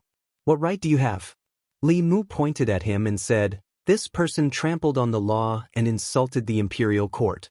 You're a dog official. Why don't you interrogate him and interrogate me instead? What right do you have to wear that official's uniform and sit in that position?" Li Mu's voice was like thunder echoing in the court of the Ministry of Justice. Mr. Mei had asked Li Mu to come to the Ministry of Justice to be as arrogant as possible. Li Mu didn't know if he was arrogant enough. She obviously wanted to use this incident to catch the Ministry of Justice in trouble. Li Mu naturally had to cooperate with her. In the court, Zhu Tsong and the bailiffs of the Ministry of Justice were dumbfounded. Arrogant, he was too arrogant. At this moment, Zhu Tsong suddenly felt that compared to the constable of the Luoyang government, the things he had done were nothing. He dared to point at the minister of the Ministry of Justice's nose and call him a dog official in the court of the Ministry of Justice. He didn't deserve to sit in that position and wear that official's uniform. Even if Zhu Tsong had 10 more guts, he wouldn't dare to do that. But soon, a smile appeared on his face. How dare he be so arrogant in the court of the Ministry of Justice? Let's see if he's dead this time. Li Mu didn't try to suppress his voice. He even used a bit of his power. His voice passed through the court of the Ministry of Justice and into the other offices of the Ministry of Justice. It even passed through the courtyard of the Ministry of Justice and reached the outside. The managers, and scribes of the various offices of the Ministry of Justice put down what they were doing and walked out of their offices in shock. They looked in the direction of the court. Who is this? Who dares to insult the minister in the court of the Ministry of Justice? Isn't this person too bold? When Li Mu's voice came from outside the Ministry of Justice, the people on the street were stunned. They couldn't believe their ears. Is that the constable from earlier? How dare he insult an official of the Ministry of Justice in the court of the Ministry of Justice? He's too bold. You don't know yet, right? This Constable Li is the one who wrote Do Yi's Injustice. He even dares to insult the heavens, let alone an official of the Ministry of Justice, but he's done for. Insulting an official of the imperial court is a serious crime. It wasn't easy to get a good constable from the capital office. What a pity! In front of the crowd, a charming woman smiled. She chuckled and said, as expected of him, "This is outrageous." In the Ministry of Justice, a minister-counselor walked toward the court in anger. When he passed through the courtyard, he was blocked from behind by a figure standing in the courtyard. The minister-counselor hurriedly bowed and said, "Assistant Minister." The person in the courtyard waved his hand and said, "Go about your business." The minister-counselor hurriedly nodded and left. In the court, the minister of the Ministry of Justice recovered from his anger. He stood up abruptly and said angrily, "How dare you? You're the one who's bold." Li Mu pointed at him and scolded, "You can't tell right from wrong. You're a dog official. Do you still have the imperial court in your eyes? Do you still have His Majesty? Do you still have justice?" The minister of the Ministry of Justice was so angry that he trembled. He said loudly, "Men, drag him away. Flog him 50 times." As soon as he finished speaking, a figure quickly ran in from outside the court and whispered a few words into his ear. Hearing that person's words, the minister of the Ministry of Justice's face turned from green to white and then back to green. Finally, he gritted his teeth and sat back down. He glanced at Li Mu and closed his eyes. He said, "You may leave." Chapter 211. Li Mu was stunned by the sudden change in attitude of the director of the Ministry of Justice. Mr. May's words meant for him to be arrogant in the Ministry of Justice so that he could use it against them. Zhu Tsong's repeated disregard of the law was an insult to the imperial court. If he didn't punish Zhu Tsong and punished Li Mu instead, the consequences would be unimaginable. If Li Mu didn't have a powerful background, he could only grit his teeth and bear with it. However, he had the Empress and the inner guards behind him. If the Ministry of Justice really dared to punish him like that, he would be gone. It could be said that as long as Li Mu was upright, he had nothing to fear in Luoyang. The sudden change in attitude was obviously not what Mr. May wanted. Li Mu stood in the hall of the Ministry of Justice and looked at the Ministry of Justice's director. He said coldly, "You tell me to come, and I come. You tell me to leave, and I leave. Where do you think the hall of the Ministry of Justice is? How could a lowly official be so arrogant?" However, there were orders from above. The director's face turned red and his breathing quickened. He calmed down after a long time and asked, "What do you want?" Li Mu glanced at him and said, "Zhu Tsong repeatedly disregarded advice and seriously endangered the safety of the people in Luoyang. How do you plan to punish him?" The director closed his eyes. When he opened them again, his expression had returned to normal. He said, "Zhu Tsong repeatedly dissuaded criminals by disregarding his orders. He will be beaten 40 times and fined 100 taels of silver. Constable Li Mu of Luoyang will enforce the law impartially. Although his methods were wrong, he still protected the dignity of the imperial court. He shouldn't be punished." Zhu Tsong opened his mouth and was about to speak when the director glared at him. Li Mu asked, "You're not going to beat me?" The director said, "You can leave." Li Mu shook his head and said, "I'm not leaving." The director's eyes were already red. He asked, "What will it take for you to leave?" Li Mu pointed at Zhu Tsong and said, "I'll leave after you finish the fight. Sometimes, it takes 2 to clap." Li Mu felt that he was already arrogant enough. He had called the people of the Ministry of Justice dogs in the court of the Ministry of Justice, but the other party did not care at all. They even started to do things according to the law. He could not find any fault with them. He was afraid that he would not be able to complete the task that Mr. May had given him.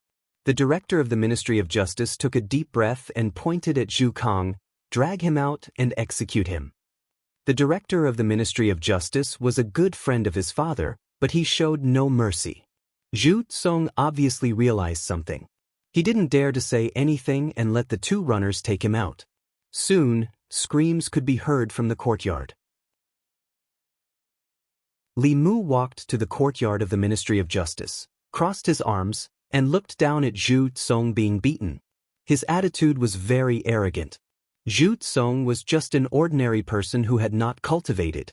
He howled in pain under the torture. In Luoyang, many officials and sons of rich families had never cultivated. It was not because they did not have the conditions to cultivate. If they wanted to, they could push their children to the Jushen state in a short time, just like Ren Yuan. However, in the path of cultivation, it was very difficult to reach the middle 3 realms without special constitution or talent.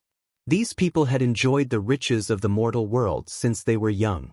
They could not bear the hardships of cultivation. Instead of letting them enter the cruel world of cultivation, it was better to hire cultivators to protect them. The daughter of Zhang County magistrates did not cultivate. Chen Miao Miao, the daughter of County Magistrate Chen, had the body of 5 elements. Before she went to Mount Baiyun, she also did not cultivate. That was the reason.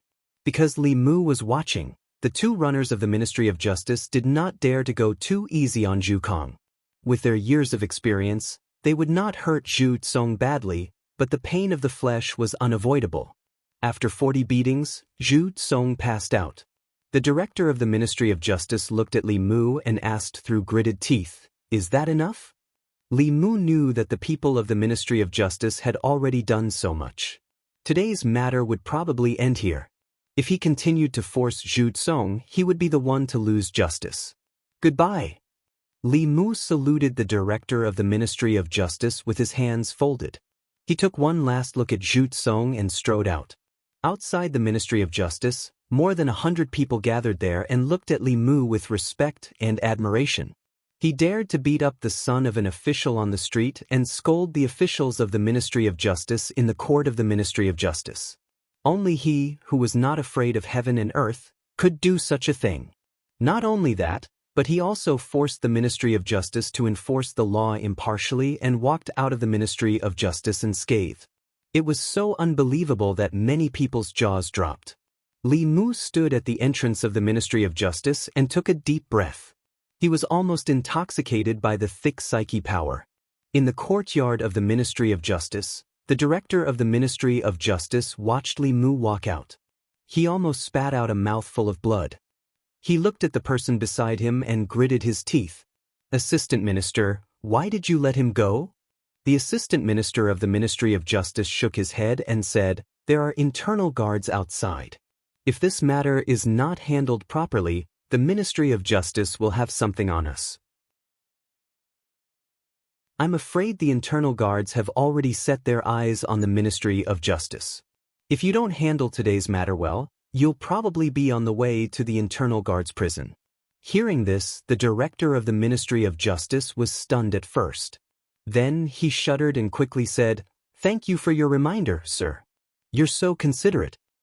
For the sake of the people, for the sake of justice, the Assistant Minister of the Ministry of Justice looked out of the door with a mocking expression. No one knew if he was mocking Li Mu or himself. In the various courts of the Ministry of Justice, the officials were still discussing what happened in the court. Since when did the Luoyang Yamen have such an audacious fellow? With his temperament, I'm afraid he won't be able to stay in the divine capital for long. Strange, the assistant minister actually let him go. This isn't like the assistant minister at all. Only an old official in the corner shook his head and said slowly, "Similar, really similar?" A young official beside him asked, "Similar to what?" The old official said, "That constable of the divine capital court is very similar to the assistant minister." The official sneered and said, "Old Feng, you're really old and blind. How is he similar to the assistant minister? I saw him at the door of the duty room just now.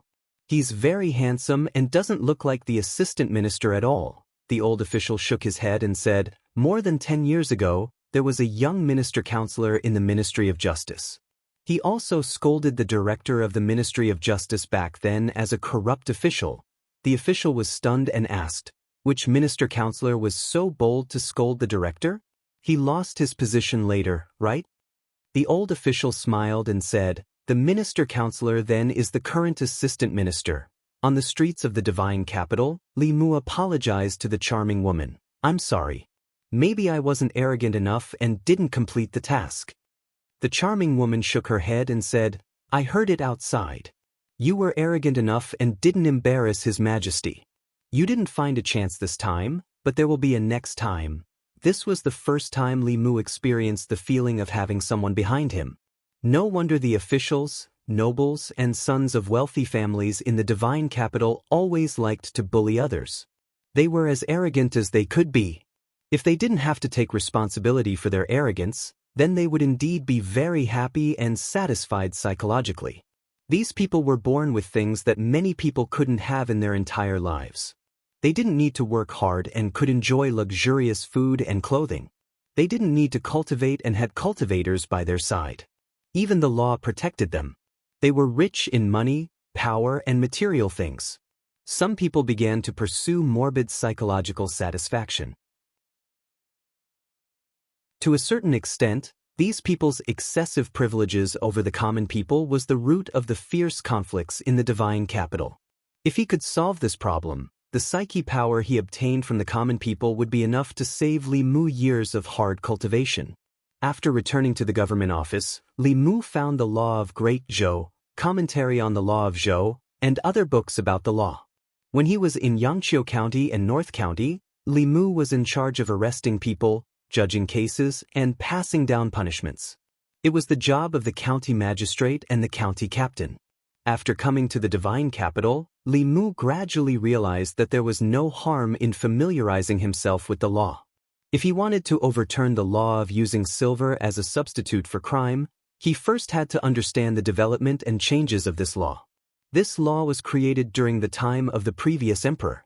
In the early days, as long as it wasn't a crime of treason, even murder and arson, gold and silver could be used as a substitute for crime. Later, because the scope of the crime was too large, there was no need to pay with one's life for murder. They only had to pay a portion of the gold and silver. Within the Great Zhou, chaos broke out everywhere. The demon sect took the opportunity to stir up disputes. External enemies also began to move. The psyche power of the common people fell to its lowest point in decades. Only then did the imperial court urgently reduce the scope of the crime and exclude serious cases of murder from the scope of using silver as a substitute for crime. Although this temporarily reduced the impact of this matter, as long as this law was not abolished, it would be a chronic disease of the Great Zhou. Later, many officials wanted to abolish this law, but they all failed. Among them, an official from the Ministry of Justice named Zhou Zhong once advocated for reform. He briefly abolished this law for a few months, but the old forces with vested interests counterattacked and the reform failed. This official named Zhou Zhong advocated using law to rule the country. He emphasized that there was no distinction between close and distant relatives, no distinction between high and low, and that all punishments should be dealt with by law. He did not evade the ministers, and rewarded the good but not the common man. He insisted that the law should treat everyone equally and abolish the use of silver as a substitute for crime. This kind of thinking happened to coincide with Li Mu, who had a modern view of the law. However, although this person's thinking was advanced, he was opposing the entire ruling class. His ending shouldn't be very good, Li Mu sighed. He planned to investigate what happened to this official named Zhou Zhong. He walked outside and found Wang Wu. He asked, "Do you know an official named Zhou Zhong?" Wang Wu heard this and his expression changed. He said, "Boss, you can't call this person by his name." Li Mu's expression changed. He asked, "Why?" Wang Wu said nervously, he was the assistant minister of the Ministry of Justice, the mainstay of the radical faction of the old party. He ignored the law and supported those who were with him. He built the Ministry of Justice into the old party's Ministry of Justice and sheltered countless people from the old party. The reason why the old party dared to be arrogant in Luoyang was because of him. The people privately called him King of Hell Zhou. If King of Hell wanted you to die at midnight, he wouldn't let you live until dawn. Li Mu shook his head and said, "We're definitely not talking about the same person." The Zhou Zhong that Li Mu mentioned was not afraid of the powerful. He supported the people and promoted the reform of the law. The assistant minister of the Ministry of Justice that Wang Wu mentioned was the umbrella of the old party's evil forces. How could these two people be the same person? Li Mu said, he used to be the assistant minister of the Ministry of Justice. Deputy Arrestor Sun walked over and said, the current assistant minister of the Ministry of Justice was the assistant minister of the Ministry of Justice more than 10 years ago. Li Mu was stunned. He asked, "Are there two assistant ministers named Zhou Zhong in the Ministry of Justice?" Deputy Arrestor Sun shook his head and said, "There's only one." Li Mu was stunned for a long time. He still couldn't believe it.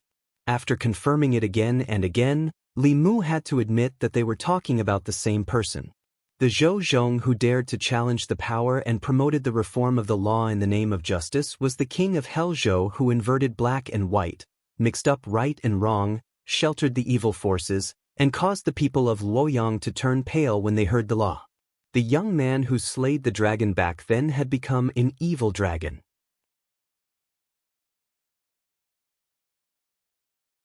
Chapter 212. After sighing with emotion, Li Mu calmed himself down and began to think about what he should do next. For both public and private reasons, the law of Great Zhou that forbade the use of banknotes in lieu of crimes should be abolished. For public reasons, abolishing this law was upholding justice.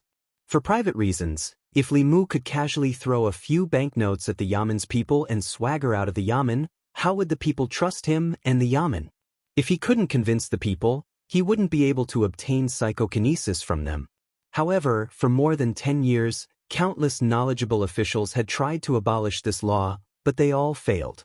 What should he do to avoid repeating their mistakes? Li Mu was pondering in the Yamen when Zhang Chun walked in with his hands behind his back. He asked, "I heard you went to the Ministry of Justice and made a scene?" Li Mu replied, "How can that be called making a scene? I just cooperated with them and did some investigation. I came back when I was done." Zhang Chun said indifferently, "As long as you don't bring trouble to the Yamen, you can do whatever you want outside." Li Mu advised him, "Sometimes, making a scene is good for you. Lord Zhang, don't you want a big house?" A trace of envy appeared on Zhang Chun's face. He said flatly, "I don't want to. It's so troublesome to clean such a big house." Li Mu said, "There will be servants to do the cleaning. Since His Majesty has given you a house, he will certainly reward some maids and servants. Lord Zhang, just think about it. Every day after you go to the Yamen and come home, you can sit comfortably on a chair. There will be beautiful maids who will massage your back and shoulders and serve you tea. Stop talking." Zhang Chun's face was resolute. He said, "Even if you want to talk, I won't play along with you. I'm not interested in a house with 5 entrances or beautiful servants." He strode out of the door. The resolute look on his face disappeared and was replaced with envy. He was about to leave when he looked up and saw a few figures coming in.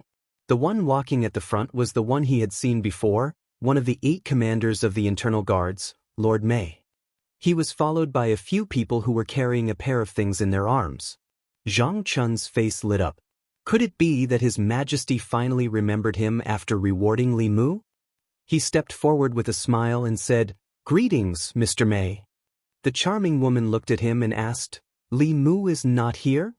The smile on Zhang Chun's face stiffened, and after a short while he slowly nodded and said, "Yes, yes." Li Mu watched them move a bunch of things into his room. He asked Mr. Mei, "What's this?" Mr. Mei said, "This is a reward from His Majesty. There are 2 bolts of fine cloth and 2 boxes of fine tea from Nanyang County. These are not important. The other 2 items are very useful to you." She opened an exquisite brocade box. Inside the box was a piece of white, extremely thin clothing. Li Mu looked at Mr. Mei and asked, "Ice silkworm soft armor?" Mr. Mei was surprised. "You know it?" Li Mu nodded and said, "I've seen it before." In fact, he was wearing an ice silkworm soft armor at the moment. However, the one he was wearing was made of better material. It could withstand several attacks from Dongxian. Mr. Mei explained, "This is an ice silkworm soft armor made from the silk of a 300-year-old demon silkworm. When worn, it can help you withstand several attacks from cultivators of the 5th realm. If it could withstand several attacks from cultivators of the 5th realm, it could be considered an earth-rank magic treasure." Although Li Mu had better magic treasures, he did not refuse. If he did not need it, he could give it to Xiao Bai. Mr. Mei took out a sword from another brocade box and said, "This is a mid-grade earth-rank sword. It is also a reward from His Majesty. You can change your previous sword." Li Mu looked at Mr. Mei and seemed to realize something. When Yang County was plagued by evil spirits, the reward from the imperial court was only an earth-rank magic treasure at the beginning. Li Mu had only caused a ruckus at the Ministry of Justice, and she had given him 2 earth-rank magic treasures. One for defense and one for attack. The implication could not be more obvious. It seemed that even in the divine capital, Her Majesty still had to face great danger as a servant of the Empress. Fortunately, even though Li Mu was helpless in the affairs of the imperial court, he had a valuable treasure with him. That golden armor divine soldier seal could summon a 6th-tier divine soldier to assist him in battle. Even though the effect was very short and could only be used once, If someone really wanted to secretly make a move against him, Li Mu would definitely be able to give them a pleasant surprise. Mr. May could tell from Li Mu's expression that he had understood the purpose of these two rewards. She looked at Li Mu and said, "If you are afraid, it is not too late to back out now. I will have someone send you back to the North County. You can continue to be a local constable and stay away from the divine capital and danger." If she had said this in the North County, Li Mu might not have come to the divine capital at all. But since he was already in the divine capital and had tasted the benefits, he would not leave so easily. If he left the divine capital, where would he have so much psyche power? Where would he find a rich woman who could give him earth-rank magic treasures so casually?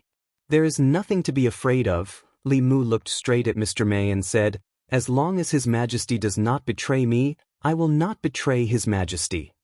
"Very good." Mr. May nodded and said, "If you encounter any trouble that you cannot solve, you can come to the Internal Security Department to find me." Li Mu said, "There is no trouble that I cannot solve for now, but there is one thing that I need Sister May's help with." Mr. May asked, "What is it?" "I need you to pass me a letter." Li Mu looked outside and said, "But I am afraid that I will need Master Zhang's help." A moment later, Li Mu took 2 boxes of tribute tea and walked into the courtyard. Zhang Chun was still pacing in the courtyard, glancing at Li Mu's room from time to time. Li Mu handed the 2 boxes of tribute tea to Zhang Chun and said, "His Majesty gave me these tea leaves. I heard that they came from Nanyang County. I don't have the habit of drinking tea. I know that Master Zhang likes tea, so I will give these 2 boxes to you." "Tribute tea from Nanyang County?" Zhang Chun rubbed his hands, his eyes shining. He said, "The tribute tea from Nanyang County is famous all over the world. I have never tried it." He reached out to take it, but he thought of something and retracted his hand. He asked, "Why did you suddenly give me such good tea?" Li Mu said apologetically, "I have only been in the divine capital for a few days, but I have already caused you so much trouble. I feel bad. You know that you have caused me a lot of trouble."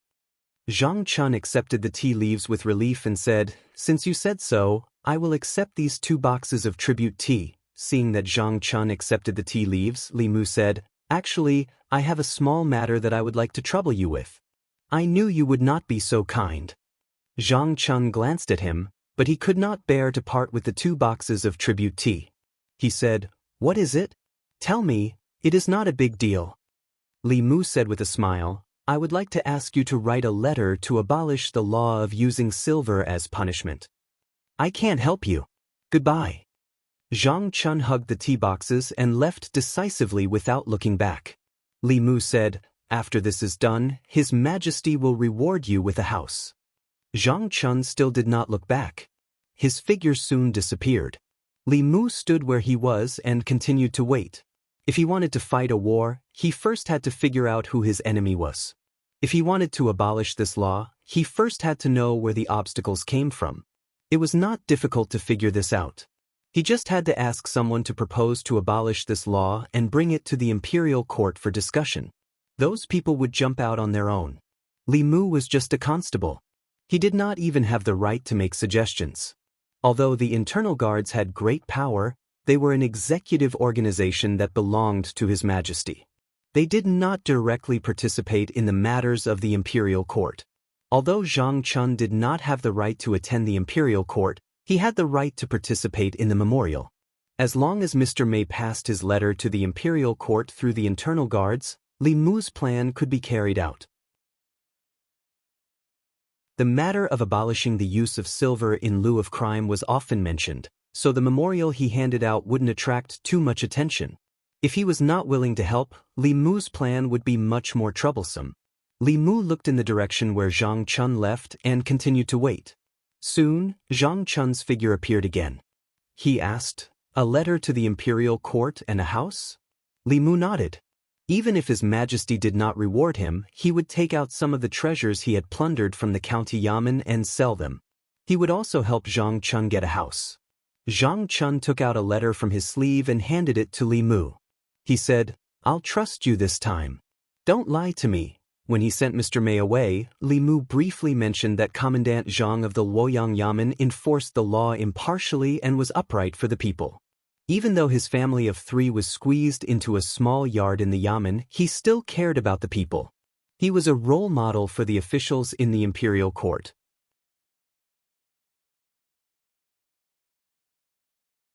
Chapter 213. After returning to her residence in the government office, Xiao Bai sat cross-legged on the bed and cultivated with 2 pieces of spiritual jade in her hands.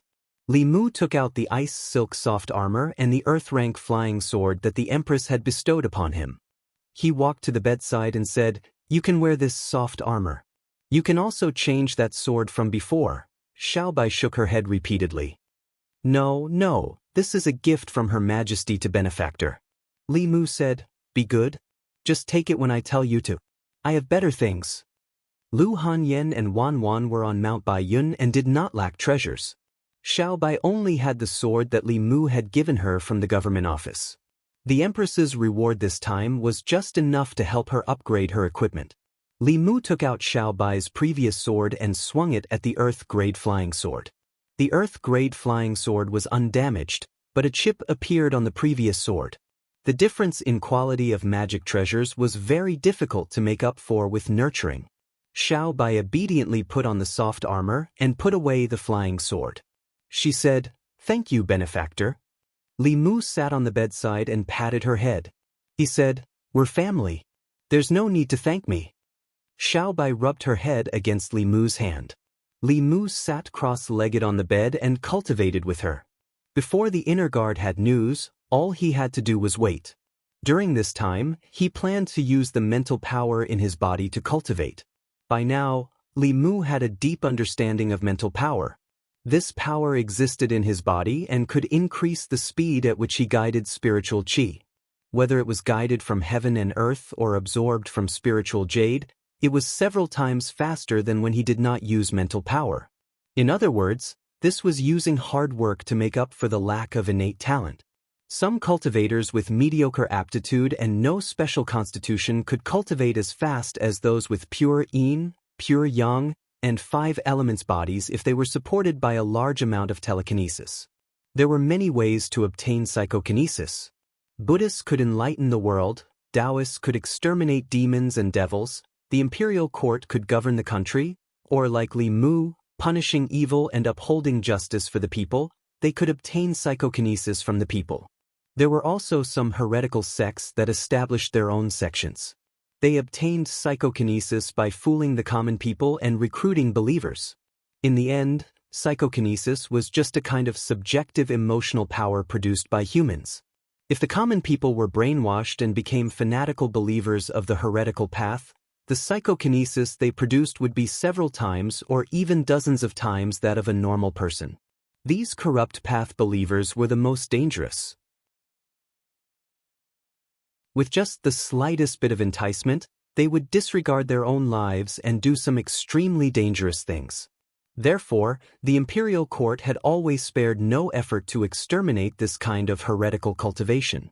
Under the urging of psychokinesis, the spiritual jades were absorbed by Li Mu at a speed visible to the naked eye and turned into dust. Li Mu had entered the spirit concentrating realm for some time now. His magical power had also increased by quite a bit compared to the beginning. However, he was still very far away from the 4th realm. The magical power needed to advance to the next level was like a bottomless pit. With Li Mu's constitution, it would take several years for him to cultivate normally, and this was under the condition that he had the support of spiritual jades. If he were to dual cultivate with Lu Hanyan, this time could be shortened to a year. If he could obtain psychokinesis from the common people of Luoyang, the time it would take would be even shorter. After a small increase in his magical power, Li Mu tried the 9 syllables mantra again and discovered that he could already use the swordsman formula. Of the first 4 words of the 9 syllables mantra, the confrontation formula was a thunder technique. With Li Mu's spirit concentrating realm cultivation, he could at most release a few bolts of heavenly purple thunder. Under normal circumstances, only transcendent realm cultivators had the opportunity to come into contact with thunder techniques. The heavenly purple thunder was an advanced thunder technique used by fifth realm cultivators in the Destiny realm. A Dao technique that could surpass 2 levels was considered superior among all Dao techniques. Although this type of purple thunder could not cause much damage to 5th realm cultivators, it was enough to crush 4th realm cultivators in terms of level. Li Mu had already mastered the army formula and the fighting formula. Now, he could also easily use the swordsman formula to directly mobilize the power of heaven and earth to recover his magical power. When he was in the prefecture city, Li Mu had already experienced the last few moves with the help of Chu Jiang of Gojoseon's great formation of 18 prisons. However, to truly use his own magical power, he would probably have to wait until he reached the transcendent realm. Early in the morning, Li Mu brought Xiaobai and patrolled the Luoyang as usual. When they passed by the palace city, they could not help but take a few glances inside. Without any special circumstances, the Great Zhou Court Assembly was held once every 3 days. He wondered what the situation was like in the court today. Ziwei Palace. Today's court assembly was still a stage for the old party and the new party. After the officials from both sides engaged in intense debate regarding several court matters, each side gained something and each side lost something. As usual, Her Majesty, the Empress, whose figure could only be vaguely seen behind the curtains, still did not speak. The court assembly was still hosted by her personal female official. At this moment, the officials were discussing a memorial. This memorial was from a minor official in the Luoyang Yamen. It bypassed the Minister of Governmental Affairs and passed directly to Her Majesty through the inner guards. Generally speaking, officials of the 4th rank and above were qualified to pass memorials directly to Her Majesty. Those below the 4th rank would first pass memorials to the Minister of Governmental Affairs. If necessary, the Minister of Governmental Affairs would then pass them to Her Majesty. However, there were also some officials who would take advantage of the situation and pass memorials directly to Her Majesty through various methods, hoping to gain Her Majesty's appreciation and take a shortcut to the officialdom. They would reach the heavens in one step and soar to the clouds. The memorial was written in hopes that the court would abolish the law of using silver in lieu of crimes in the Great Zhou's law. This matter was occasionally raised by officials in the court, but in the end, it was left unsettled. After all, for most people in the court, this law was beneficial to them. Even if a portion of them agreed to abolish it, they would still remain silent after considering their own interests. A few officials from the censorate were the first to step forward. Your Majesty, I believe that the law of using silver in lieu of crimes encourages unhealthy practices and should be abolished a long time ago. I second the motion. If a violation of the law can be pardoned with silver, where is the dignity of the law? If this law can be abolished, the hearts of the people will be more united and the country will benefit. After this topic was raised, several officials immediately stepped forward and expressed their agreement. Not long after, an official from the Ministry of Revenue stepped forward and said, "A portion of the revenue of the national treasury comes from silver in lieu of crimes. If it is abolished, I'm afraid the national treasury will be tight." The first official to step forward said, "Lord Wei, don't you think that using silver in lieu of crimes will cause the court to lose the hearts of the people?" The official from the Ministry of Revenue did not deny it. He said, "Although this law has lost some of the hearts of the people, it has been implemented for so many years, and the court has always been stable. Governing a country is not settling cases. It cannot be purely based on right and wrong. It has to be balanced. If the national treasury loses this portion of revenue each year, where will the repair costs of the imperial city's yamen, the salaries of the officials, and the disaster relief funds allocated to the various prefectures come from?" The official opened his mouth but did not know how to refute. At this time, another official from the Ministry of Rights stepped forward and said, "The silver in lieu of crimes was created when the late emperor was still alive. After several modifications, it has already eliminated the majority of serious crimes. It not only ensures the hearts of the people, but also increases the revenue of the national treasury. Do the officials think that you are more wise than the late emperor?" With these words, the officials who had just agreed were immediately silenced. They could refute the reason of the official from the Ministry of Revenue, but who would dare to refute the words of the official from the Ministry of Rights? Even the person behind the curtain could not say that she was more wise than the late emperor, let alone them, the officials. Whoever dared to admit it would be disgraceful. An official from the Ministry of Revenue and an official from the Ministry of Rights blocked the mouths of everyone in the court. Whether it was the new party or the old party, those who could be called party in the divine capital belonged to the upper echelons. Silver in lieu of crimes was beneficial to them. With these two taking the lead, people quickly stepped forward one after another. I oppose this proposal. I also oppose. I second. Beside a pillar in the corner of the crepe myrtle hall, a charming woman held a book in one hand and a brush in the other. She wrote unhurriedly, "The Minister-Counselor of the Ministry of Revenue, the Minister-Counselor of the Ministry of Rights, the Minister-Counselor of the Ministry of Justice." When Li Mu returned to the yamen, he saw that Mr. May was already waiting for him there. Li Mu walked forward and asked, "How is it?" Like before, too many people oppose this proposal. We can only put it aside for now. Mr. May shook his head and handed him a book.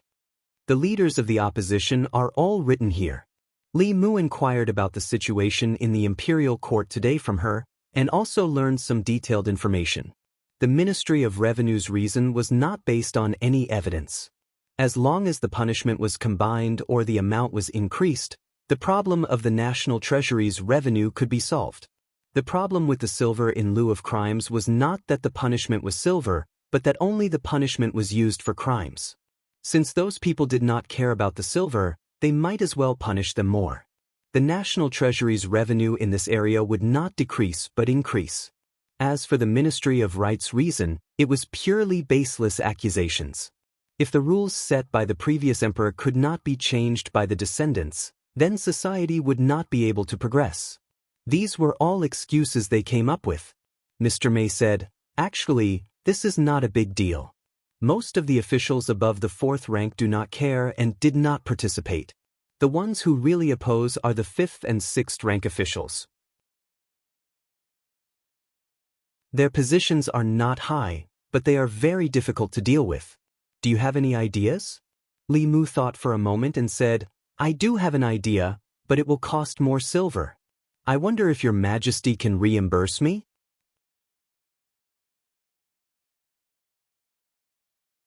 Chapter 214.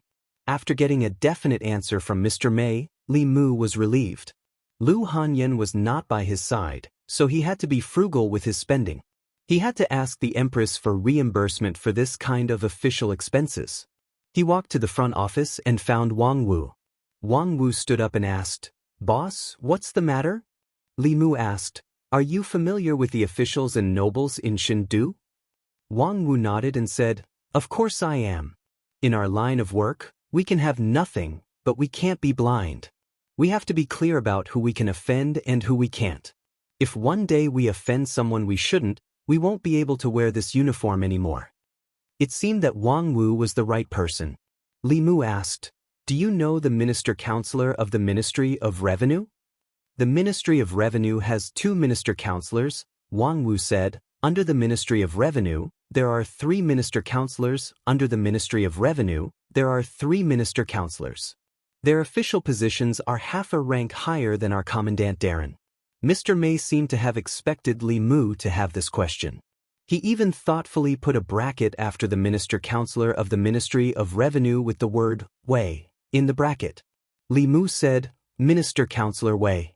Wang Wu was obviously familiar with the officials in the court. He immediately said, "Then it's Lord Wei of the Ministry of Revenue." Li Mu asked again, "Who's in his family?" This time, Wang Wu thought for a while and said, "In Minister-Counselor Wei's family, other than him, has a wife and 2 concubines. He and his wife have no children. The second concubine gave him a daughter, and the third concubine gave him a son. Lord Wei likes the son very much and usually spoils him to the heavens." Li Mu was not surprised to know that he was an official of the Ministry of Revenue. However, knowing so much about his family was a bit hard to believe. Li Mu looked at Wang Wu in surprise and asked, "How are you so familiar with this?" Wang Wu quietly returned to the duty room and quickly ran out with a thick book in his arms. He said, "This is what I saved up with great difficulty over the years." Li Mu flipped open the book and was momentarily stunned. This book was clearly written by Wang Wu himself. It detailed the various officials in the capital, the 3 provinces, 6 departments, 9 temples, and 24 divisions, as well as their family situations. There was even an analysis of the personalities of the officials in the yamen, including the mobilization of the officials in the yamen. It was all written in the book. This was practically a true record of Great Zhou's officialdom. Li Mu asked, "Why do you remember these things?" Wang Wu sighed and said, "I was afraid of offending someone I shouldn't offend. There are many people in the capital who can crush us with just a wave of their hand, so I asked around in advance." Li Mu praised, "You're really a talent." Wang Wu rubbed his head and said embarrassedly, "Boss, you flatter me." Li Mu quickly found a breakthrough point from Wang Wu's words. He asked Wang Wu, "Tell me about Minister Councillor Wei's son." Wang Wu flipped through a few pages of the book and said, "Minister Councillor Wei's son is called Wei Peng. Because he's the only descendant of the Wei family, he's been doted on since he was young. Therefore, his temper is rather eccentric. Even the sons of other officials aren't willing to play with him. He loves good food and his favorite restaurant is the Floating Fragrance Restaurant." Floating Fragrance Restaurant. Several constables were drooling over the dishes in front of them. Wang Wu finally couldn't help but ask Li Mu, "Boss, can we eat these dishes?" Li Mu took a bite and said, "Of course, why not? It's public expense." Wang Wu and the others all picked up their chopsticks, looking as if they were going to sweep away all the dishes. Although the Floating Fragrance Restaurant wasn't the best restaurant in Luoyang, it was still a place they couldn't afford. A dish here cost more than their monthly salary. Li Mu glanced at them and said, "Eat slowly. Don't embarrass the yamen." Li Mu was used to eating Lu Hanyan's dishes. The food here was tasteless to him. It was just that the ingredients were more expensive, the presentation was more particular, the quantity was extremely small, and the price was exorbitant. If it weren't for the fact that the son of the minister counselor of the Ministry of Revenue liked to eat here, Li Mu wouldn't have come to this place. In an exquisite private room on the 2nd floor of the Floating Fragrance Restaurant, Wei Peng and a few friends finished eating and walked out of the private room and down the stairs. One of them said as he walked, "I heard that Zhu Tsong was flogged in the Ministry of Justice. Why would the Ministry of Justice do anything to him?" Another person said, "I've heard that Zhu Tsong and a few others were caught riding horses on the streets of Luoyang. He paid the fine and gave the arrestor 100 taels after he got out, saying that he would do it 10 more times. He shook his head and said, Zhu Tsong really thinks that he can do whatever he wants in Luoyang just because his father is the director of the Ministry of Rights. It's fine if it's normal times, but this time he's too arrogant. Isn't he riding on the head of the imperial court? If the Ministry of Justice doesn't punish him, who will?" Another person said, "When it's time to restrain yourself, you have to restrain yourself. Going against the Luoyang Yamen is the same as going against the imperial court." The 3 of them walked down the stairs. Wei Peng saw that a constable who was eating at the door kept looking at him. His gaze also lingered on him for a while. The next moment, the constable slammed his chopsticks on the table and stood up. He looked at Wei Peng and asked loudly, "What are you looking at?" The others were stunned. Wei Peng was even more confused. He had only glanced at the constable and the constable had put on a provocative posture. This constable's temper was worse than his. He was in a good mood today and did not get angry. Instead, he looked at the constable mockingly and asked, "What's wrong with looking at you?" The constable looked angry and said, "I dare you to look at me again." It was the first time Wei Peng had seen such an arrogant constable. He crossed his arms and said, "What are you going to do?" Bang! The bailiff simply punched him in the face. Wei Peng staggered and was sent flying backwards. A bruise appeared on his eye. Wei Peng was stunned. The people behind him were stunned. The guests, shopkeeper, and waiters of Wafting Fragrance Inn were all stunned. He punched someone just because they looked at him a little longer. How could there be such an arrogant person in Luoyang? Even the sons of officials and nobles would have a reason when they bullied others. This constable's reason was a little careless. That said, many of the people present felt quite satisfied with that punch. After all, the person he hit was Wei Peng. Everyone was used to seeing his arrogant and despotic appearance. It was the first time they saw him being bullied. The constables were also stunned. Wang Wu had never thought that the reason Li Mu asked him about Minister Wei's vice-director was because of this. The pain that came from his eyes stunned Wei Peng for a moment before he woke up. Then he clearly realized something. He had been beaten up. He had been beaten up by a constable. The reason the other party had beaten him was because he had looked at him a little longer. He was used to using his power to oppress others. When he went out, he brought 2 guards with him. At this time, the 2 guards also realized what was going on and reached out to grab Li Mu. These 2 people were in the spirit-condensing realm. Li Mu did not move. He just glanced at them. The 2's outstretched hands stopped in midair. Cold sweat seeped out of their foreheads. They did not attack again and retreated to Wei Peng's side. The other 2 looked at Li Mu in shock. Li Mu looked at them and asked, "What are you looking at?" Thinking of Wei Peng's fate, the 2 immediately looked away and shook their heads. "Nothing, nothing." Wei Peng covered one eye and looked at the 2 with his other eye. He said angrily, "What are you still standing here for?" One of the guards said, "Young master, he is at the 3rd realm. We are no match for him." Li Mu took one last look at them and left under Wei Peng's resentful gaze and the shocked gazes of the surrounding people. The 3 young men behind Wei Peng were at a loss. They did not know what to do. After all, they had always been the ones who took the initiative. They were also the ones who left. Now that they were being bullied, they could not win in a fight. If they scolded him, they would probably be beaten up again. That person was extremely unreasonable. Even if they looked at him a little longer, they would be punched. If they scolded him, it would not be a matter of 1 or 2 punches. One of them looked at Wei Peng and asked, "What do we do next?" Wei Peng's face darkened. He said, "Go to the Ministry of Justice." Li Mu left the restaurant and walked leisurely to the government office. Wang Wu followed behind him and asked with his mouth agape, "Boss, what are you doing?" Li Mu could not be bothered to explain to him. He said, "You will know in a while." Wang Wu said anxiously, "What do you mean by in a while?" "The people from the Ministry of Justice will be here soon." "We are the unreasonable ones this time." Wang Wu's prediction was right. The people from the Ministry of Justice came very quickly, even faster than Li Mu arrived at the government office. When he returned to the government office, the people from the Ministry of Justice were already waiting outside. Li Mu had already met a few bailiffs from the Ministry of Justice twice. The leader looked at him with a cold smile and said, "Constable Li, I'm afraid we'll have to trouble you to come with us." Li Mu did not refuse. He said, "Let's go." Xiao Bai ran out of the government office and asked softly, "Benefactor, what's the matter?" Li Mu said, "Nothing. You stay in the government office first. I'll be back in a while."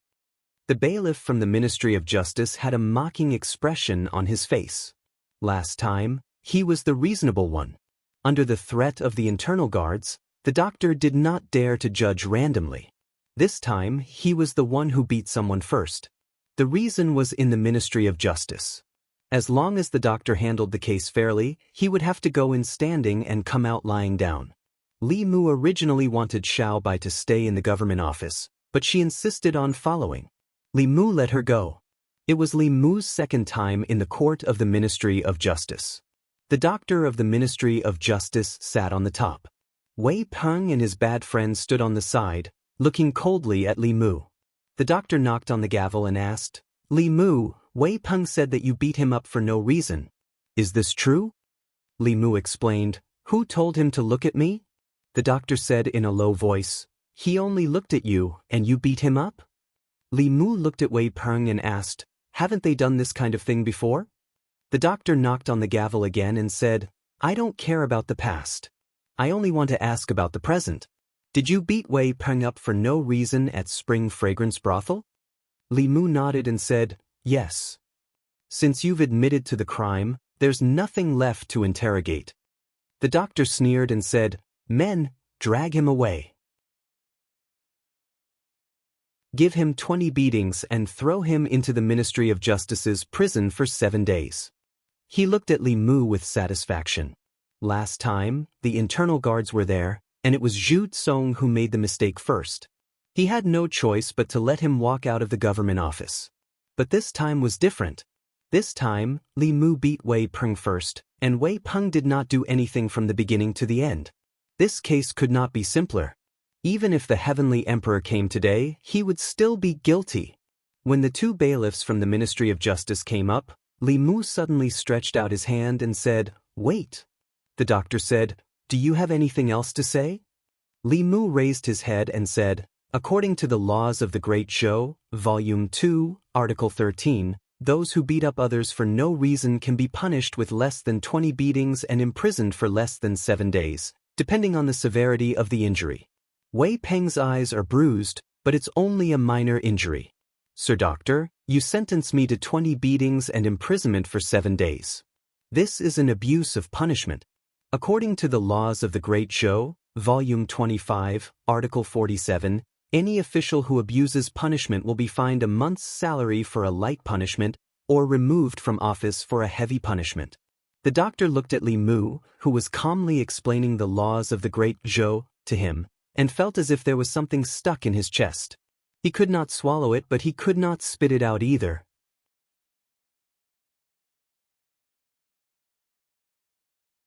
Chapter 215. What made the director of the Ministry of Justice gloomy was that Li Mu had said so much, and every word he said was reasonable. According to the laws of the Great Show, as long as no serious injuries or deaths were caused, the maximum punishment for fighting would be 20 strokes of the cane and 7 days of imprisonment. Wei Peng only had a black eye, which was a light injury among light injuries. If he was sentenced to the most serious crime of fighting, he might not be able to convince the public. He was not afraid of not being able to convince the public, but he was afraid of not being able to convince the internal guard. This was a clear abuse of power, and a heavy punishment was a light crime. The internal guard was a sharp sword hanging over the heads of the officials of the divine capital. If this sword fell, even if he could keep his head, he would definitely not be able to keep his position. However, if he downplayed this matter, he would not be able to swallow the anger in his heart.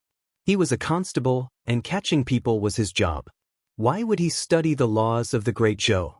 The director of the Ministry of Justice took a deep breath. After calming himself down, he said, "I won't imprison you. 10 strokes of the cane isn't an abuse of punishment, right?" Li Mu nodded. Of course not. After all, the law was only a reference. It could not be so precise as to how a black eye should be punished. As for how the punishment should be, it was up to the judge to decide the punishment according to the actual situation. This was the authority of the judge. The director of the Ministry of Justice waved his hand and said, "Men, drag him out and execute him." He could choose not to imprison him, but he had to beat him. If he did not make Li Mu lose half his life today, he would not be able to appease the hatred in his heart from being humiliated twice. Although this person was a constable, he was still inexperienced. He probably did not know that the bailiffs of the Ministry of Justice had long been trained to be skilled. They could beat someone 100 times with the cane and only hurt the flesh. They could also beat someone to death within 10 strokes. Whether it was 10 strokes, 20 strokes, 100 strokes, or 200 strokes, they could all achieve the same result. The director of the Ministry of Justice gave the two bailiffs a look. After the two understood, a trace of fierceness appeared in their eyes. "Wait." Li Mu stretched out his hand again. The director of the Ministry of Justice said angrily, "What else do you want?" Li Mu slowly said, "According to the law of the Great Show, Book 2, Article 13, the crime of fighting can be substituted with silver. And according to the law of the Great Show, Book 50, Article 1, it explains the substitution of silver. 1 cane can be substituted with 1 tael of silver. 10 canes, that is 1 tael of silver." Li Mu took out a piece of silver from his bosom and walked to the table where the director of the Ministry of Justice was sitting. He placed the silver on the table and said, "There's more than 1 tael of silver here. Keep the change." The director of the Ministry of Justice opened his mouth, but did not know how to refute. The silver of guilt was a rule set by the previous emperor, and it was still in use today. In today's morning court, he even stood out to oppose the proposal to abolish the silver of guilt. In other words, Li Mu's actions were in accordance with the law. However, this law had always been used by the Ministry of Justice to protect their accomplices. When had it ever been used on themselves? Li Mu looked at the director of the Ministry of Justice and asked, "Is there a problem?" The director of the Ministry of Justice did not speak. He could not deny Li Mu, because denying Li Mu was the same as denying himself. A few hours ago, he was still in court, arguing that the silver of guilt was beneficial to the country and not a tool used by some party for personal gain. If he did not allow Li Mu to use the silver of guilt, he was afraid that the internal guards would immediately accuse him of abusing his power for personal gain. That would be the end of him. The director of the Ministry of Justice shook his head and said, "No problem." Li Mu said, "If there's no problem, I'll go back first. See you next time." Wei Peng had been standing to the side and watching. At this moment, he could no longer hold back. He pointed at Li Mu and asked the director of the Ministry of Justice, "Are we letting him go just like that?" The director of the Ministry of Justice said with a dark expression, "According to the law, he paid the silver and it was enough to pay for his crime." Wei Peng cursed angrily, "Which idiot made this bullshit law? Where is the justice?" Li Mu, who already had 1 foot out of the hall of the Ministry of Justice, pulled back the foot he had taken. He turned around and walked back. He looked at the director of the Ministry of Justice and asked, "Did you hear that?" The director of the Ministry of Justice held his forehead and shook his head. "I didn't hear anything." "I heard it." Li Mu pointed at Wei Peng and said, "He just said which idiot made this bullshit law. The silver of guilt law was made by the previous emperor. Insulting the previous emperor is a great disrespect. According to the law, one should be punished with 100 beatings. Great disrespect referred to disrespect to the sovereign. Disrespect to the previous sovereigns of the Great Zhou was a great disrespect. There was no punishment for this crime. It was very small when it was small, but it was very big when it was big. If the sovereign was wise, he might just laugh it off. If it was a narrow-minded emperor, this crime alone would be enough to sentence him to death."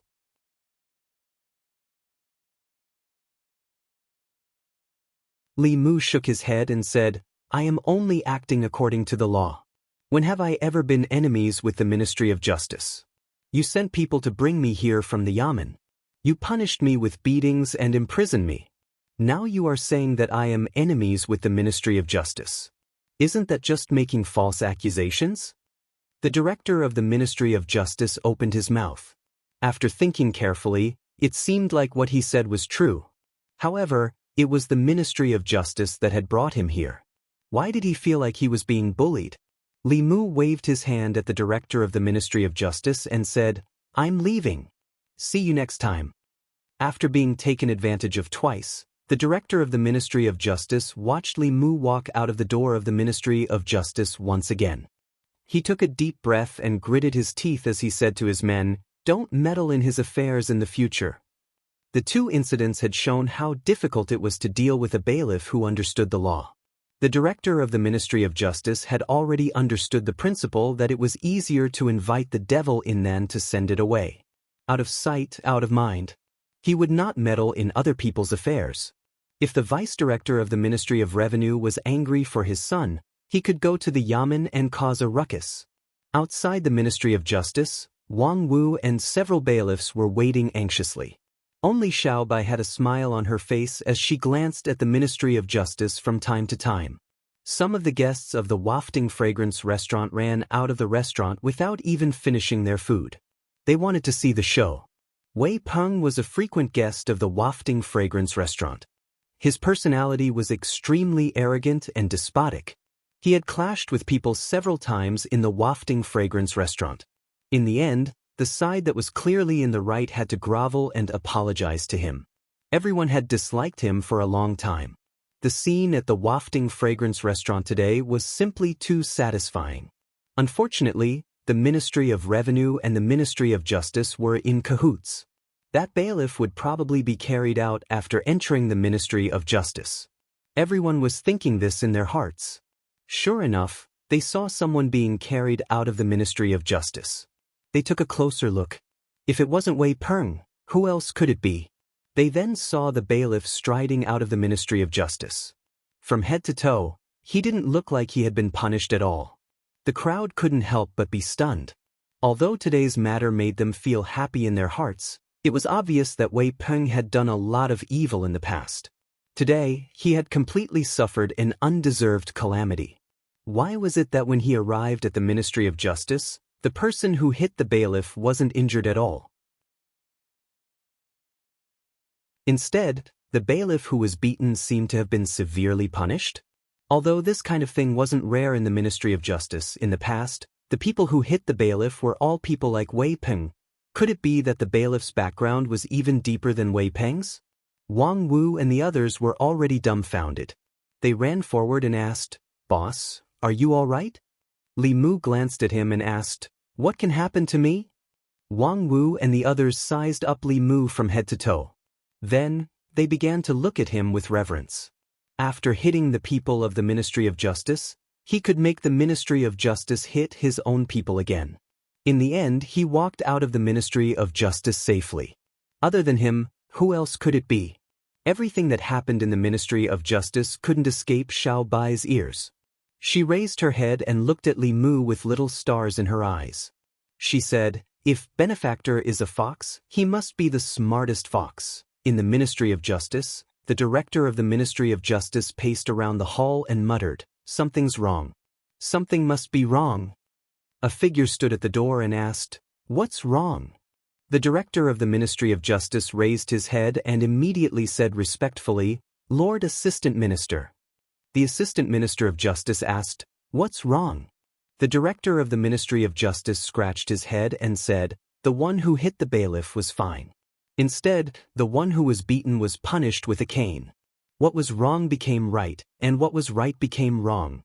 The Assistant Minister of Justice glanced at him and said indifferently, "According to the law, no one is wrong, but right and wrong are reversed and black and white are mixed up. Then, the one who is wrong is the law."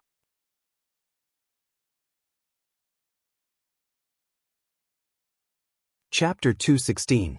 Li Mu and Xiao Bai swaggered out of the Ministry of Justice and basked in the gazes of the people on the streets. Then, they returned to the government office. However, the incident at the Aroma Tavern had already spread within a small circle. Did you hear? Just now at the Aroma Tavern, the son of Minister Councillor Wei of the Ministry of Revenue, Wei Peng, was beaten up. Who would be so daring to do such a thing? Could it be the son of another family? It's the constable of the divine capital. 2 days ago, the son of Minister Zhu of the Ministry of Rights was beaten up by him. Is the constable purposely against these people? Will the Ministry of Justice let him off? There's more to come. After arriving at the Ministry of Justice, Wei Peng was beaten up again, but the constable walked out unscathed. The commoners were happy to see this kind of thing. They were usually bullied by these people. When had they ever seen them being bullied? Just thinking about it made them feel incomparably happy. A young man walked on the streets of the divine capital with a few attendants behind him.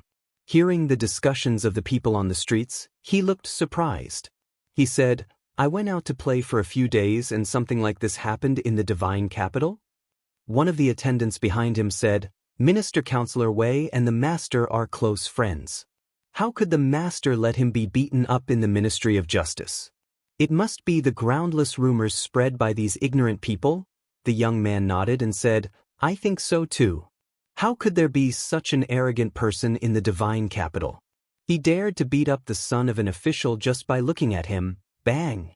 He was walking on the streets when he accidentally bumped into a person walking towards him. It was obvious that the person in front of him had deliberately bumped into him." Yang Xiu frowned and looked at the person. The constable looked at him coldly. "What are you looking at?" Before Yang Xiu could react, a fist grew larger in front of his eyes. The two attendants reacted quickly. One of them blocked the constable's fist, while the other attacked his chest. The constable's footwork changed and he easily dodged the follower's attack. His fist also changed direction and landed on Yang Xiu's other eye. After a sharp pain, a bruise appeared on Yang Xiu's right eye. How dare you? How dare you? The two followers were furious. Just as they were about to attack again, the constable pulled out his sword and pointed at them. He said coldly, "Have you considered the consequences of attacking and arresting people on the streets of Luoyang?" The two of them paused. Assaulting and arrest was a serious crime, much more serious than fighting. Moreover, the aura that was inadvertently leaked out from that person's two simple actions just now made them feel extremely pressured. That person was at least at the third realm. They were no match for him. A follower's face turned green as he said angrily, "Why did you hit him for no reason?" "Li Mu, who asked him to glare at me just now?" The other person found it hard to understand his logic. "You hit him just because he glared at you?" Li Mu asked, "Half a month ago, wasn't there someone who was beaten up by you just because he blocked his way?" The attendant pointed at Li Mu, speechless for a moment. The young master dared to do this because his father was the director of the Ministry of Justice. Did this insignificant constable have a father who was also a director of the Ministry of Justice? They might not be able to beat him, but they did not dare to either. The attendant said sternly, "As a constable, you hit someone for no reason. Come with us to the Ministry of Justice for trial." They did not dare to attack and arrest people on the streets of Luoyang. However, it was different at the Ministry of Justice. The young master's father was the director of the Ministry of Justice. Even when they were in the wrong, he could let them off the hook. Moreover, they were in the right this time. Li Mu sheathed his sword and swaggered towards the Ministry of Justice. The attendant looked at Yang Xiu and asked, "Young master, are you all right?" He had just returned to Luoyang and was punched by someone. Yang Xiu covered his eyes and said with a dark expression, "Return to the Ministry of Justice." A few attendants followed behind Li Mu.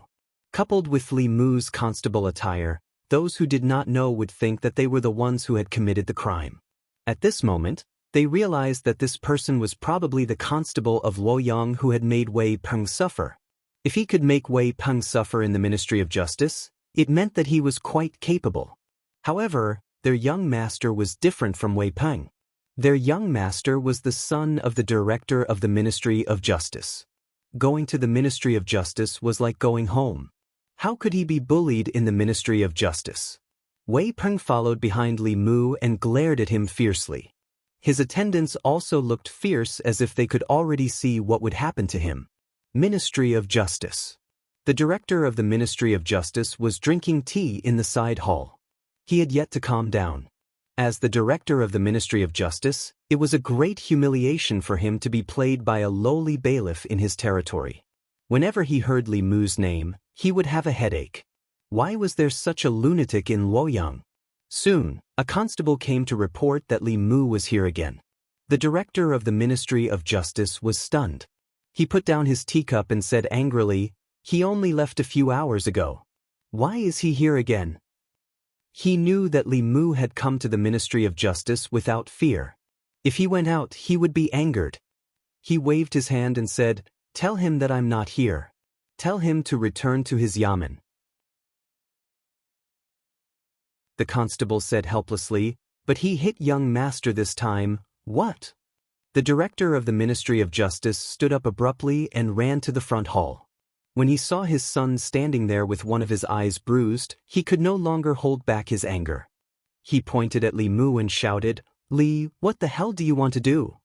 Li Mu sighed and said, "I'm sorry, Sir Director. Sometimes I can't control my temper. You can punish me however you want." "I deserve this." Yang Xiu covered his eye and said loudly, "Father, flog him 20 times and lock him up for 7 days." Li Mu couldn't help but look at him. As expected of the son of the director of the Ministry of Justice, he was clearly familiar with the laws of the Great Zhou. The director of the Ministry of Justice looked at Li Mu and said with a gloomy face, "In one day, you've provoked trouble twice. As a constable, you knowingly broke the law. Your crime is even worse. I'm not going overboard with flogging you 20 times, right?" "It's not." Li Mu took out 2 pieces of silver and said, "These are 2 taels of silver. Sir, please keep them well." The director of the Ministry of Justice's eyelids twitched. He said, You've already used silver to pay for your crime today. Li Mu smiled and said, the laws of the Great Zhou don't stipulate that I can only pay for my crime once a day. Could it be that Sir Director wants to abuse your power for personal gain because it's your son who's involved in the case? The director of the Ministry of Justice's eyelids twitched wildly. The anger in his heart could no longer be suppressed. He had never thought of himself as a good person. But today, in front of Li Mu, he finally understood what the true power of evil was. Using the law to repeatedly trample on justice made people want to grind his bones and scatter his ashes. He glared at Li Mu and said through gritted teeth, "Do you really think that you can do whatever you want with money? I've already paid my fine. I'll go back first." Li Mu waved his hand and said, "If nothing unexpected happens, we'll meet again." When he reached the door, he turned back and said with a smile, "I'm sorry. You really can do whatever you want with money. Haven't you always been like this?" Yang Xiu pointed at Li Mu's departing figure and asked, "Father, are you just going to let him go like this?" The director of the Ministry of Justice took a deep breath and said in a low voice, "The law is like this. What can I do?" Yang Xiu's chest heaved up and down. He said angrily, "What bullshit law?" Li Mu, who was about to walk out of the Ministry of Justice, paused his steps. Seeing that Li Mu was about to step out of the yamen, the director of the Ministry of Justice slapped his son's mouth and said angrily, "Shut up. This law was set by the previous emperor. Who are you to question it?" Li Mu sighed and walked out of the Ministry of Justice. Yang Xiu covered his face with an innocent expression. He had clearly done nothing. He had been punched on the street for no reason. When he returned to the Ministry of Justice, the person who hit him had left, and he had been slapped again. At this moment, the grievance in his heart could no longer be described with words. The director of the Ministry of Justice's chest heaved up and down. He clenched his fists and loosened them after a while. The law of paying in lieu of punishment was very convenient when he used it normally. When those officials or children of the rich and powerful committed crimes, he could not really punish them. Using silver in lieu of punishment was a very good way to avoid this trouble. There were clear laws and regulations. Even the victims had nothing to say. However, when these things happened to them, the feeling was completely different. This was the source of the feeling in his heart that something was wrong. The rules that were originally set for them were used by Li Mu as a tool. If it was someone else, he would not need to talk about rules with them. However, Li Mu had the internal guards behind him. No matter how unwilling he was, he could only act within the rules unless they set up new rules. He returned to the side hall and thought about this matter. After a while, another bailiff knocked on the door and came in. The bailiff looked at him with a dazed expression and said, "Sir, the grandson of the minister of Taichung Temple was beaten on the street. The one who hit him was that Li Mu. From the time Li Mu left the Ministry of Justice to the time the grandson of the minister of Taichung Temple was beaten and reported to the Ministry of Justice, only half an hour had passed." The director of the Ministry of Justice held his face with both hands and muttered, "Is he crazy? Beating the son of the director of the Ministry of Rights, the son of the Minister of Revenue, the son of the director of the Ministry of Justice, and the grandson of the minister of Taichung Temple. Only a lunatic would do such a thing." At a certain moment, a light flashed through the director of the Ministry of Justice's mind. The director of the Ministry of Rights, the Minister of Revenue, the Minister of Taichung Temple, and himself were all strongly against abolishing the Act of Substitution.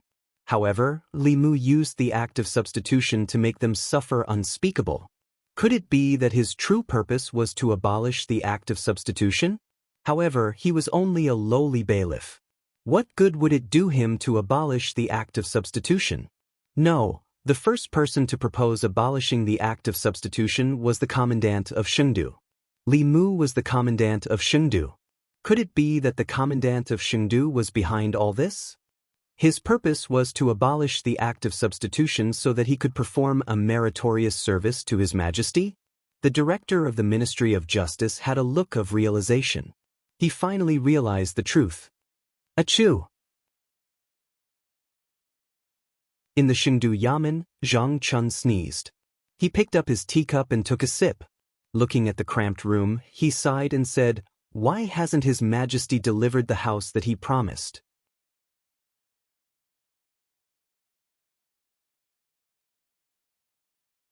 Chapter 217. Li Mu walked on the streets of Luoyang with Wang Wu following behind him. Letting Xiao Bai see him beating people up for no reason would hurt his upright image in Xiao Bai's heart. That was why Li Mu had her stay at the yamen to cultivate instead of following him around. Wang Wu followed behind Li Mu with a look of reverence. In the past few days, he was completely convinced by this new constable. Upholding justice for the people, punishing evil, and upholding justice. This was the constable of the people. The sons of some officials in Luoyang were evil, but he was even more evil than them. He went to the Ministry of Justice as if he was drinking water and eating. He had beaten people up, but in the end he could walk out of the Ministry of Justice unscathed. Who else in Luoyang could be like him? Constable Li, would you like a bowl of noodles? Constable Li, would you like a pear? There are 2 new girls in the brothel. Would you like to come and have some fun? In the past few days, Li Mu's name had spread throughout Luoyang. It was not because he was upholding justice for the people, nor was it because he was handsome. It was because he could walk out of the Ministry of Justice unscathed after beating up the sons of officials on the streets. This gave the people a lot of fun to watch. The people whom the constable of the Luoyang Yamen had attacked were all sons of officials who were used to being arrogant and despotic in the Luoyang. Seeing them being bullied and unable to do anything to Constable Li, the commoners were extremely pleased. Li Mu rejected the brothel madam's invitation. He looked ahead, searching for his next prey. At one point, his eyes lit up as a familiar figure came into view. It was Zhu Song, the son of the director of the Ministry of Rights. Li Mu had only been in Luoyang for 2 days, but he already had a grudge with him because of the horse riding incident on the streets. Zhu Song had been beaten a few times in the Ministry of Justice, but he had completely recovered in a few days. Wei Peng, who had been beaten the most, had probably recovered by now. Being beaten with a cane might take the life of an ordinary person, but these people were rich and definitely did not lack healing pills. At most, they would suffer some physical pain during the torture. Zhu Song had already seen Li Mu, but he didn't dare to look at him again. Over the past few days, he had investigated thoroughly. Li Mu had internal guards behind him. They were the Empress's lackeys and fangs. Although there were many people in Luoyang who could afford to offend him, it definitely did not include him, whose father was only a director of the Ministry of Rights. He simply turned around, planning to slip away as soon as possible. As soon as Zhu Song turned around, Li Mu appeared in front of him. Li Mu looked at Zhu Song and asked with a smile, "Isn't this young Master Zhu? Where are you going in such a hurry?" Zhu Song lowered his head, not daring to look at Li Mu. He said, "Just strolling around." Li Mu frowned and said, "Why don't you look at me when you speak? Are you looking down on me?" Zhu Song immediately raised his head and said with a sad face, "Arrest her, Li, it was all my fault. I was blind. I shouldn't have ridden on the street and provoked the imperial court. I won't do it again. Please forgive me." Li Mu looked at Zhu Song, stunned for a moment. If Zhu Song was as arrogant and despotic as before, beating him up would not be a big deal. But he suddenly turned over a new leaf and admitted his mistake. If Li Mu beat him up again, he would be in the wrong. A prodigal who turned over a new leaf was more precious than gold. If he could really repent in the future, he would be spared a beating today. Li Mu waved his hand and said, "Behave yourself in the future. Let's go." "Thank you, Arrester Li." Zhu Song did not hesitate and quickly left. Li Mu sighed regretfully and continued to search for his next target. Suddenly, the sound of hurried horse hooves came from behind. Li Mu looked ahead and saw a young master riding on a horse. He crossed the road, causing the people to run away in panic.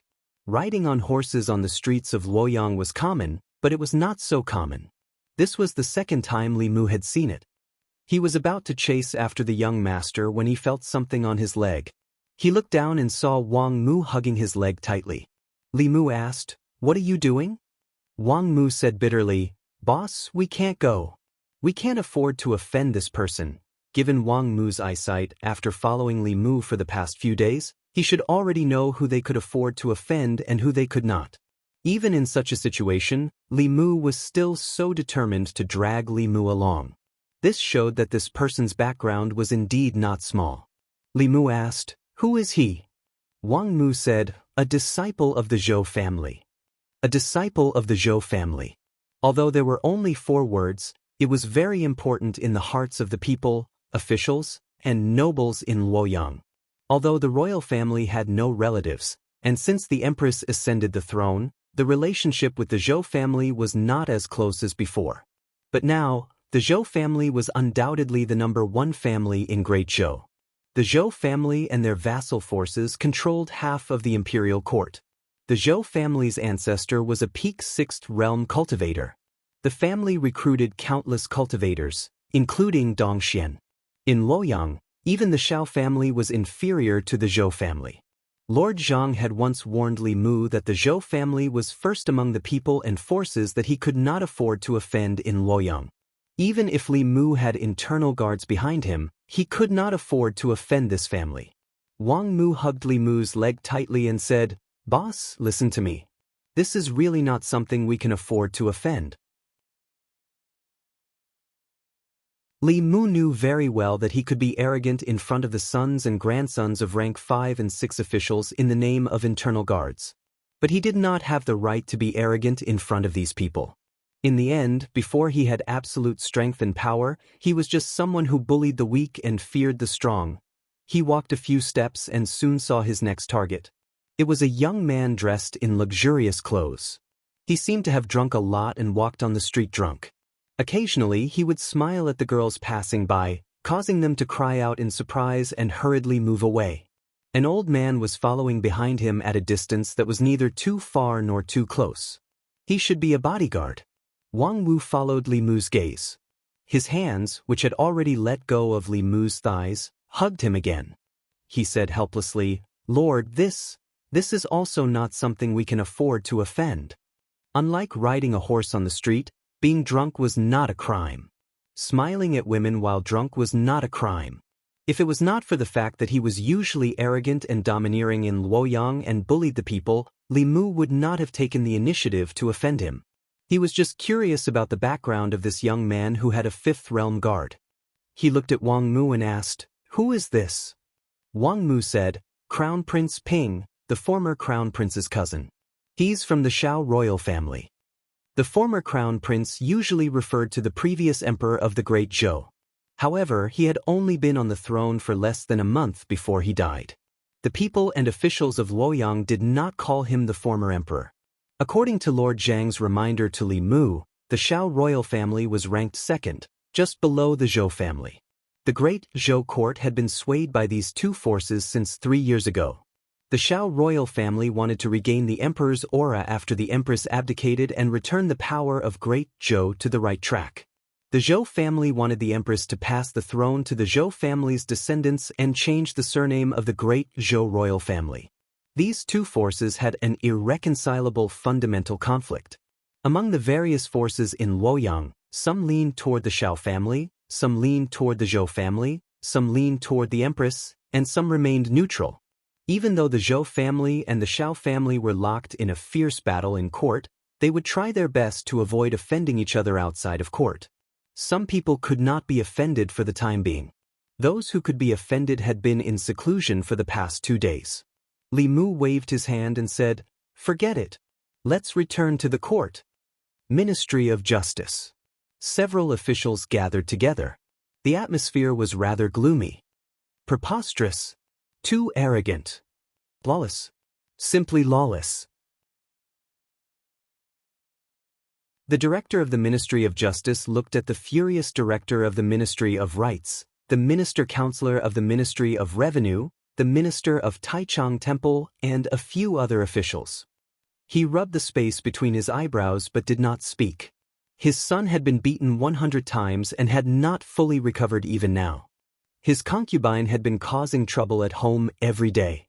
The minister-counselor of the Ministry of Revenue looked angrily at the director of the Ministry of Justice and asked, "Sir Yang, don't you have a way to deal with that Li Mu?" "What can I do?" The director of the Ministry of Justice had been extremely irritated these past 2 days. Seeing that the minister-counselor of the Ministry of Revenue was vaguely blaming him, he said impatiently, "The Ministry of Justice is the Ministry of Justice of the Great Show, not my Ministry of Justice. When the officials of the Ministry of Justice do things, they have to abide by the law. Although that Li Mu is arrogant, everything he does is within the law. What do you want me to do?" The director of the Ministry of Rights said, "Is there really no way at all?" The director of the Ministry of Justice said angrily, "That brat is more cunning than a fox. He is more familiar with the laws of the Great Zhou than I am. He also has the internal guards behind him. Unless the silver is abolished, no one can deal with him." Everyone looked at each other. They could all see a strong sense of helplessness in each other's eyes. In the past, when their children got into trouble, they were the ones who were in the wrong. They thought about how to use the Ministry of Justice to turn big problems into small ones and small ones into nothing. But these past few days, the ones who were bullied were them.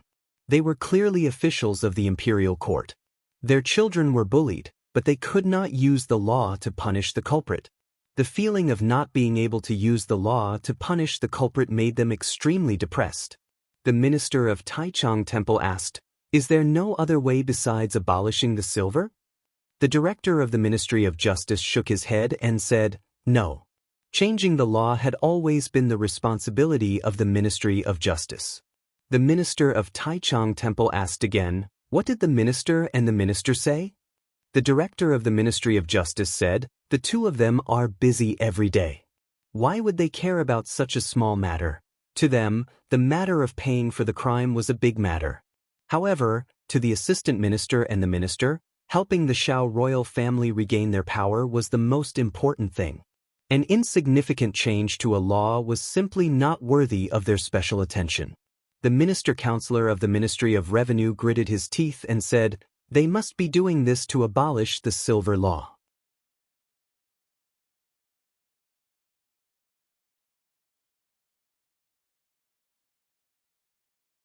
Chapter 218. At the Censorate. Lawless. This is lawless. Is no one going to do anything about such an evil official in the divine capital? Imperial censors, are you going to watch the divine capital be turned into a mess by this person? The officials whose families' juniors had been bullied gathered at the entrance of the censorate to block the entrance of the censorate. The censorate's door was shut tight and did not let them in. After shouting at the door for a while, Incensorate poked his head out of the wall and said to them, "Dear censorates, this is the Ministry of Justice's matter. You should go to the Ministry of Justice's yamen." An official said angrily, "The Ministry of Justice told us to look for you, but you're looking for the Ministry of Justice. Who should we look for?" The censorate said, "I'm sorry. The censorate is only in charge of monitoring matters. You should report this to the Ministry of Justice." The official gritted his teeth and said, "Is the censorate not going to report such an evil official?" The censorate on the wall said regretfully, "This person's actions did not violate any law. It's not within the scope of the censorate's impeachment." Then he jumped off the wall and looked at his colleagues in the courtyard. He smiled and said, "I wonder who thought of this idea. It's amazing," one of the censorates mocked. "Now you want us to impeach him." Back in the imperial court, I wonder who was the one who strongly opposed the abolition of the scapegoat silver. Now that it's their turn, why did they change their attitude? Another censorate smiled and said, "This is called shooting yourself in the foot. This Commandant Zhang can even think of such an idea. He's a genius." Many officials in the censorate disliked the scapegoat silver law. Every once in a while, the imperial court would discuss the abolition of the scapegoat silver. However, due to the protection of the officials outside, the censorate's suggestion was rejected time and time again. In the end, the officials did not care who made the suggestion. The result was the same anyway. This time, many people did not know who submitted the scapegoat silver. However, after the incident in the divine capital, Wei Zhangquan's name was known by everyone. To be able to come up with a method of using violence to curb violence, using evil to curb evil, and making some people who defended the silver law of substitution suffer the consequences of their own actions.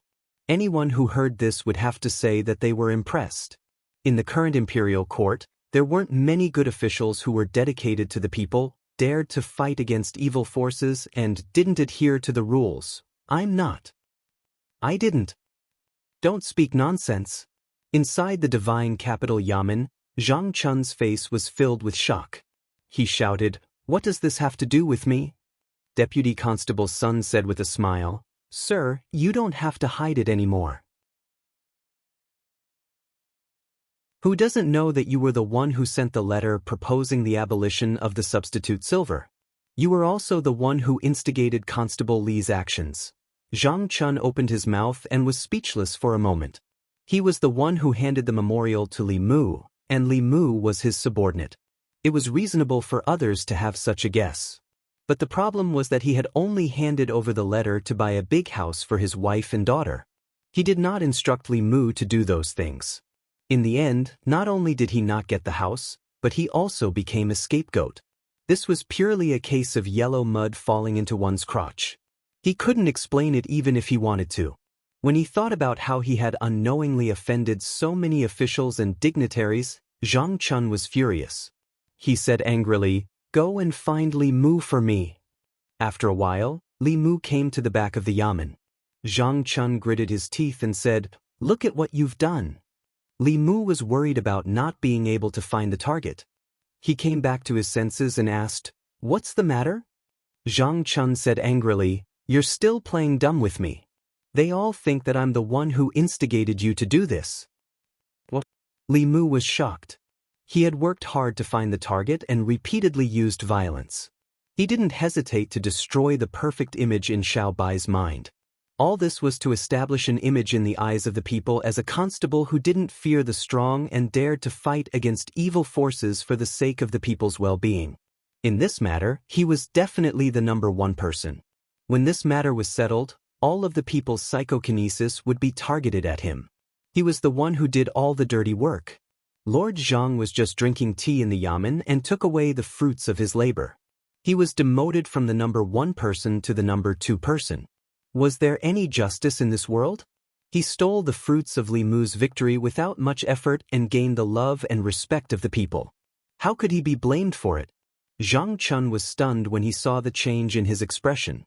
He asked, "You're still not willing to let me take the blame for you?" Li Mu said indignantly, "I worked hard to go against those officials and took the risk of being beaten and imprisoned in order to obtain psychokinesis from the people. Lord Zhang obtained all of this just by drinking tea in the yamen. You're still not willing?" The two of them looked at each other and saw the indignation in each other's eyes. Li Mu didn't expect that he would suffer retribution so soon after stealing Lord Zhang's psychokinesis.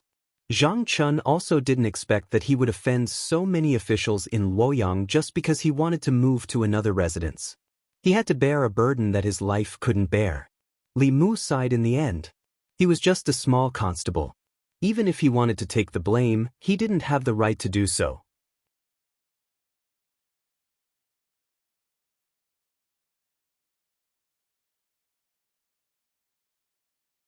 Chapter 219. Half a month ago, the silver law of substitution was still a protective umbrella for the powerful and influential officials in Luoyang. Ever since Li Mu came to Luoyang, he put away the umbrella and used it as a weapon to whip them. The longer this law existed, the longer they would be threatened by Li Mu. After some discussion, they finally decided to abolish this law. Since this law could no longer be used by them, it could not be used by that damned Li Mu either. All along, those who opposed the abolition of the silver law of substitution were here. As long as they all agreed to abolish this law, there would be no more resistance. The Ministry of Justice had always been in charge of making and changing criminal laws. The Minister of Justice said, "I need to ask the two of you about this." At the back office of the Ministry of Justice, the Minister of Justice asked, "You want to abolish the silver law of substitution?" The Minister of Justice nodded and said, "The arrestor of Luoyang was ordered by the Commandant of Luoyang to do whatever he wanted with the silver law of substitution. He made Luoyang a mess. If this law is not abolished, the Ministry of Justice will become a joke in Luoyang." The Minister of Justice did not have a son. He did not care whether the silver law of substitution was abolished or not. He looked at the other person beside him and asked, "Assistant Minister Zhou, what do you think?" The Assistant Minister of Justice did not even raise his head and said, "It's a small matter. Let them decide." The Minister of Justice suddenly thought of something and said, "Assistant Minister Zhou, didn't you also advocate for reform and abolish the silver law of substitution?" The Assistant Minister of Justice raised his head and said, "Yes, I was young and fearless. I always wanted to do something for the court. Unfortunately, I was not as lucky as this arrester." The Minister of Justice said, "His fearlessness is quite similar to Assistant Minister Zhou in the past. But it's good that this law is abolished. At least Luoyang will be less chaotic." The Minister of Justice just smiled and said, "The chaotic atmosphere in Luoyang is not just because of the silver law of substitution. I really want to see how far he can go." With the permission of the two officials, the Minister of Justice returned to his room on duty and began to think about abolishing the silver law of substitution. He had no choice but to make this decision. He felt very depressed, but there was nothing he could do. Li Mu had taken their path, leaving them with no other path to take, so they could only destroy it. 2 days later, Ziwei Hall. When the director of the Ministry of Justice brought up the memorial from the Shendu military captain Zhang Chun again, his attitude changed.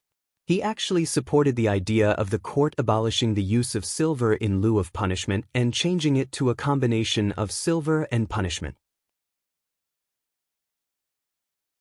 The Minister-Counselor of the Ministry of Revenue, the Director of the Ministry of Rights, and the Minister of Taichung Temple all stood out to support this idea. This action caused some of the people in the imperial court to drop their jaws. Every time someone brought up the idea of abolishing the punishment silver, these officials, led by the Director of the Ministry of Justice, would stand out to oppose it. Just half a month ago, they had righteously refuted the abolition of the substitute sin silver. How could they change their minds one after another after only half a month? Of course, there were also a portion of people who knew exactly what had happened in the past half a month. It was because these people supported the substitution silver method that their children were forced to hide at home by the constable of the Luoyang Yamen. This matter had become a joke in the Luoyang Yamen. These people had picked up a rock, but in the end, they had only smashed their own feet. In the hall, an imperial censor stood out and asked the Minister-Counselor of the Ministry of Revenue, "Lord Wei, didn't you say before that the substitutes in silver is an important source of income for the national treasury every year? The repair costs of the royal palace, the salaries of the officials, and the disaster relief funds for the various counties all come from here? Without the substitutes in silver, where will all this money come from?" Anyone could hear the mockery in the censor's words. The Minister-Counselor of the Ministry of Revenue said without blushing or skipping a beat, "Although the substitutes in silver has been abolished, in the future, if you break the law, you will be punished both with silver and punishment. Moreover, the amount of punishment will be higher than before. The worry of the Ministry of Revenue's income decreasing can be resolved." The censor then looked at the Director of the Ministry of Rights and asked, "The substitutes in silver system was established when the previous emperor was still alive. If it is so easily overturned, is it not disrespectful to the previous emperor?" This was what he had said in the court half a month ago. The Director of the Ministry of Rights blushed but quickly recovered. He said, "That was then and this is now. The court situation during the previous emperor's time is very different from now. We officials in the court cannot stick to the old ways. We must know how to be flexible. Only then can we better assist His Majesty in governing the country." The censor gave him a disdainful look but did not say anything else. After all, the abolition of the substitutes in silver was beneficial to the people. A few words of mockery were enough. If they were forced into a corner, it might backfire. Behind the curtain, the young female official slowly said, "Does anyone have any objections to the abolition of the substitutes in silver?" There was complete silence in the hall. Even the officials who usually opposed the law had turned to support the abolition. Even if the others did not want to, they would not stand out and express their selfishness. After a moment, the young female official said, "Since no one objects, the Ministry of Justice will immediately abolish the law.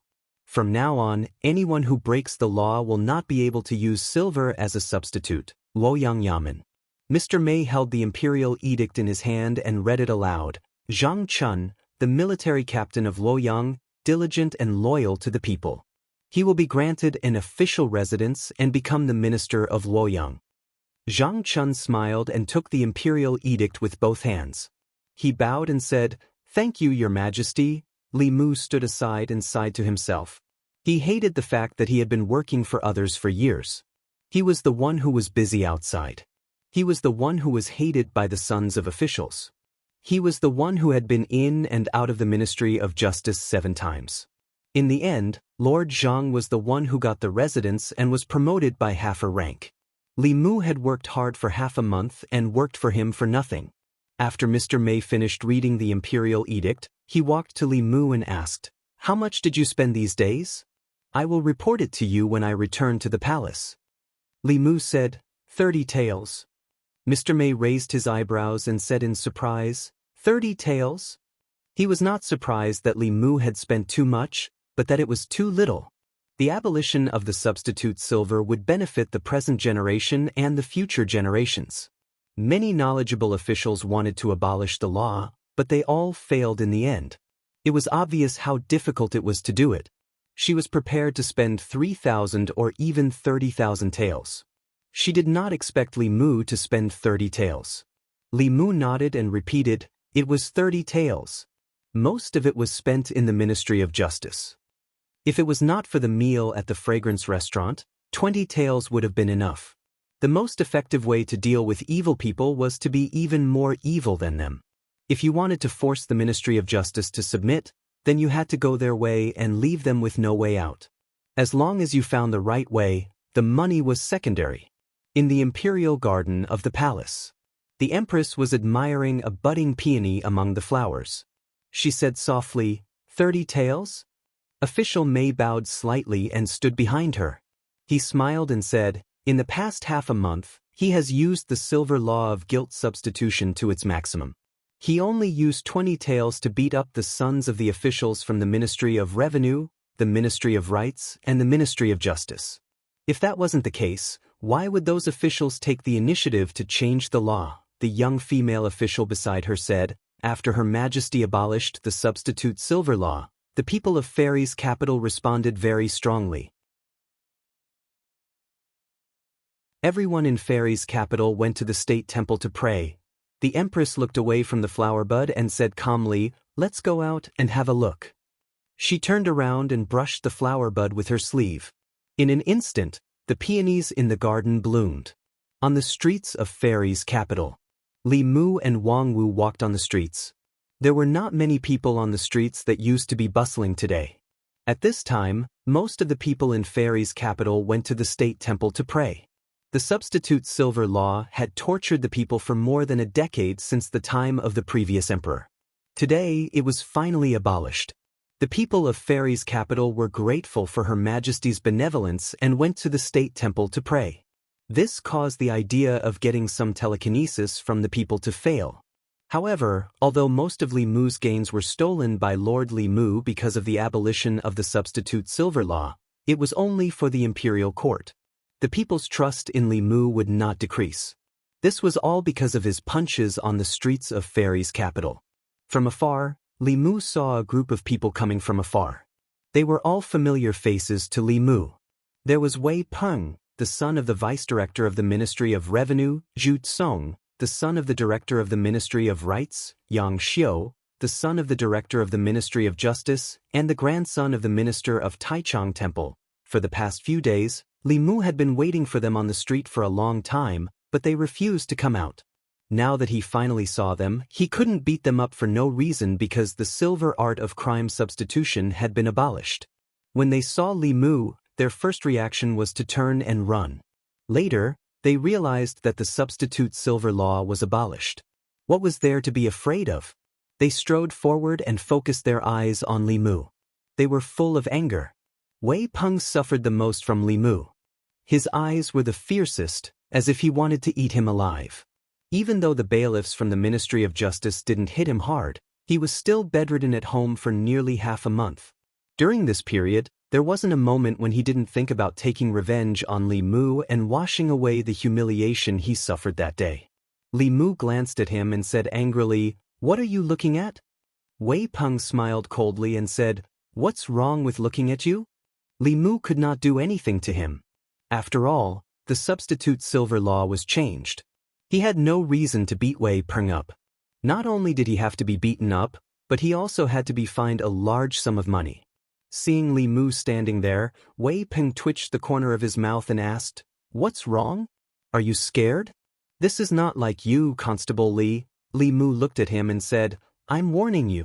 Don't be too arrogant." Wei Peng mocked, "Being arrogant doesn't violate the law. Why don't you hit me?" Seeing that Li Mu still did not do anything, the mocking expression on his face became more obvious. He arrogantly moved closer to Li Mu's ear and said in a low voice, "Our matter is not over yet." Li Mu picked his ear and said, "What did you say? Speak louder. I can't hear you." Wei Peng raised his voice and said, "Our matter is not over yet." Li Mu looked at him and asked, "Are you threatening me?" Wei Peng laughed coldly and said, "So what if I'm threatening you? Is it against the law?" Everyone had mocking expressions. Only Yang Xiu, the son of the director of the Ministry of Justice, was stunned in place. In the next moment, he said in shock, "Wei Peng, shut up."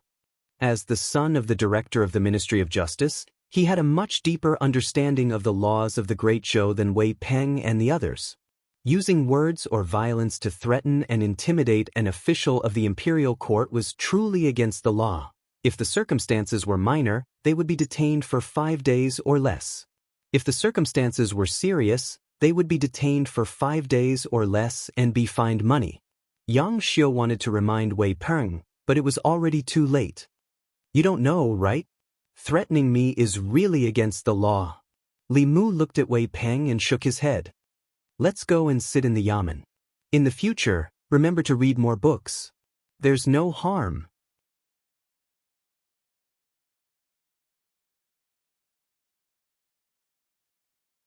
Chapter 220. Wei Peng and the other officials' ignorance of the law was outrageous. According to the laws of Great Zhou, threatening, insulting, and slandering others were not serious crimes. However, if they caused a certain degree of harm to the person involved, they would still be fined and imprisoned. Officials and bailiffs were all government officials. Threatening a government official was an additional crime. Li Mu had kindly taught Wei Peng this law. Wei Peng was still in disbelief. He looked at Yang Xiu and asked, "Is what he said true?" Yang Xiu nodded helplessly and said, "It's true." Wei Peng's face paled. He squeezed out a smile and said, "I was just joking." Li Mu's face darkened. He said, "Do I look like I'm joking with you?" Wei Peng turned and ran without hesitation. Just as he was about to leave, Yang Xiu grabbed his arm tightly. Wei Peng turned around and said angrily, "What are you doing?" Yang Xiu gritted his teeth and said, "You idiot. You can only be detained for 5 days if you threaten a government official. Resisting arrest and running away is not a matter of 5 days." Li Mu looked at him again. As expected of the son of the director of the Ministry of Justice, his awareness of the law was much stronger than Wei Peng's. Wei Peng stood there in a daze. His face was full of regret.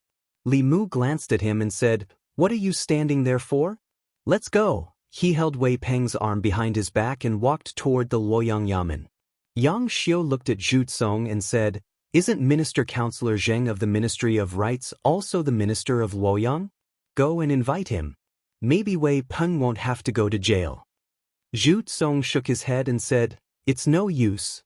His Majesty just decreed that the Minister of Luoyang will be promoted to the Minister of Luoyang. Minister Counselor Zheng will no longer be the Minister of Luoyang."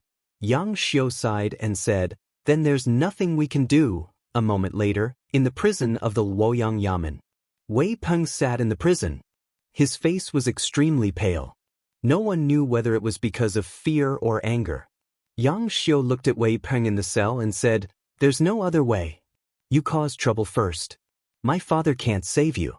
I can only wrong you to stay here for a few days. If you need anything, I'll buy it for you." Wei Peng gritted his teeth and said, "I want a copy of The Law of Great Show." When Li Mu and Wang Wu walked on the streets again, the number of commoners on the streets had increased. He had only been in Fairy's capital for a month, but the feeling he got when he stood on the streets of Fairy's capital was completely different from before. When he first came to Luoyang, the people he met on this street did not help the elderly when they fell, nor did they help when they encountered injustice. Their gazes were indifferent and their expressions were numb. They were very wary of each other.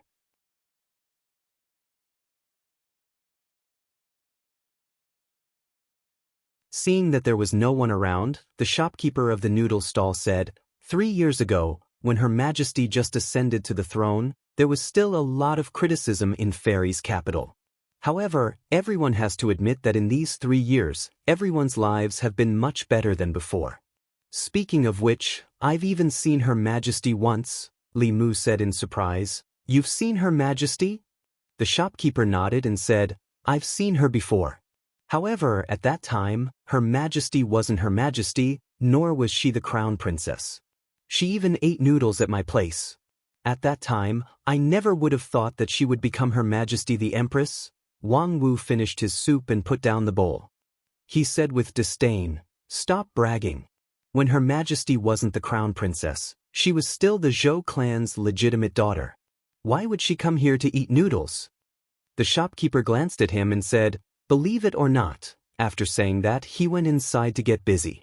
Wang Wu wiped his mouth and said, This old guy doesn't even blink when he lies. Her Majesty is of noble birth. Why would she come to this kind of place like us? Li Mu didn't know much about the thigh he wanted to hug. His knowledge of the Empress was limited to hearsay. Wang Wu grew up in Fairy's capital and often collected information about the rich and powerful families. Perhaps he knew more than Li Mu. He looked at Wang Wu and asked, How much do you know about Her Majesty? Speaking of this matter, Wang Wu began to talk non-stop. That's a lot. Her Majesty is the youngest daughter of Grand Tutor Zhou. She is devastatingly beautiful and has a very high cultivation talent since she was young. When she was 20 years old, she had already entered the 5th realm. Devastatingly beautiful? Li Mu said suspiciously, Didn't they say that after she married the crown prince, he didn't like her? If she's so beautiful, why wouldn't he like her? In Li Mu's subconscious mind, although the Empress' cultivation was high, she shouldn't be that beautiful. Otherwise, why would she still be a virgin when she became the Empress? If it wasn't because she was too ugly, then the rumors were wrong. Wang Wu looked around and said in a low voice, Boss, I don't know. The crown prince likes men. This isn't a secret in Fairy's capital. Li Mu was stunned. He also lowered his voice and gossiped. So the rumors that Her Majesty is still a virgin are true? As soon as he finished speaking, he suddenly felt an inexplicable chill. The hairs on his body stood on end, and his entire body shivered.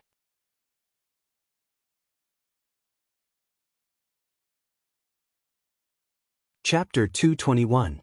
Behind Li Mu, where no one could see, Mr. Mei looked anxious. The young female official looked angry. Finally, a beautiful woman with a noble temperament glanced at him. The next moment, 3 figures appeared in the imperial garden of the imperial palace. The young female official's face was livid. She said coldly, This person is audacious. How dare he criticize Her Majesty behind her back?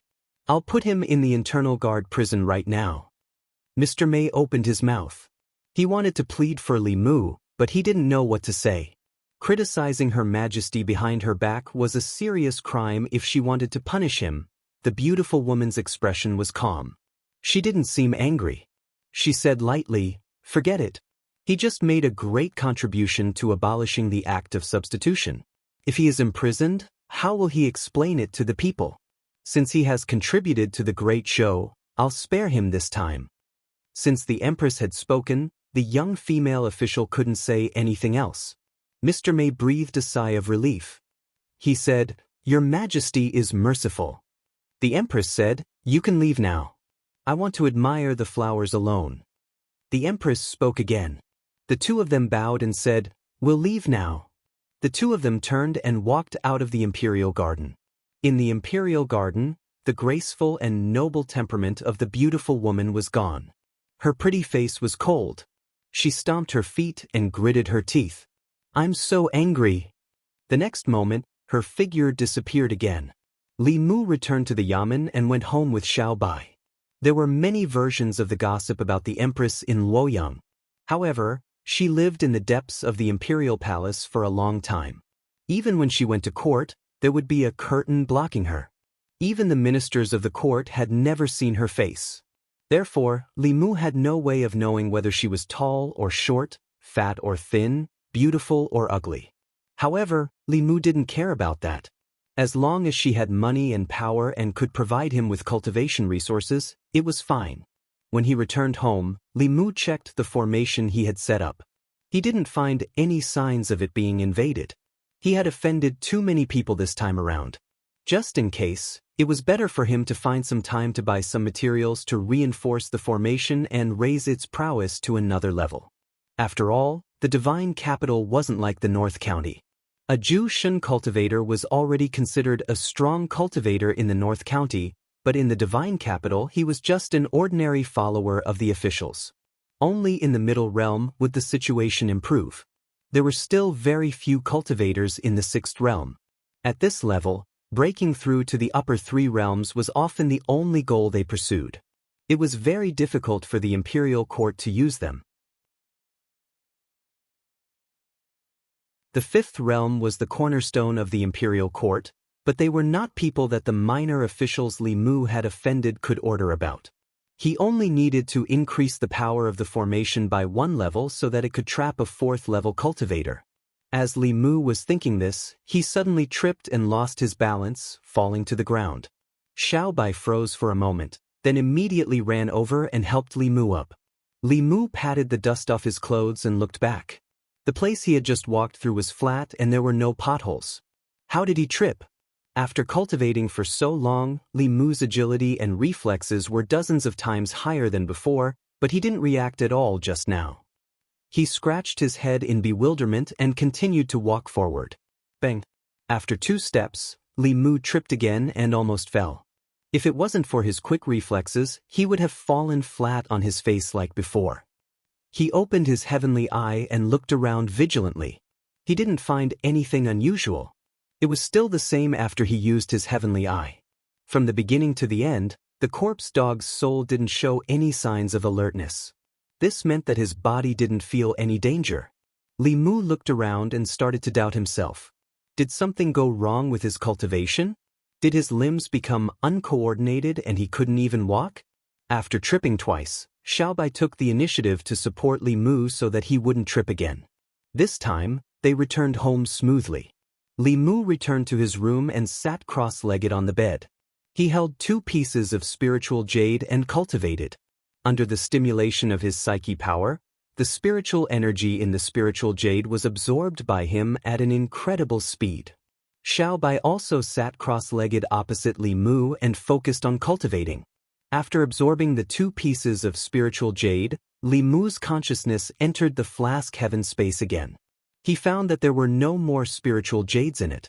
The spiritual jades that he had snatched from the county government last time were mostly distributed to Lu Hanyan, Wan, and Xiao Bai.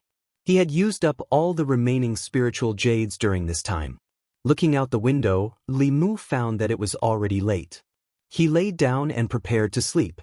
Xiao Bai crawled over from the end of the bed and lay down quietly beside Li Mu. Li Mu closed his eyes and his breathing quickly became steady and long.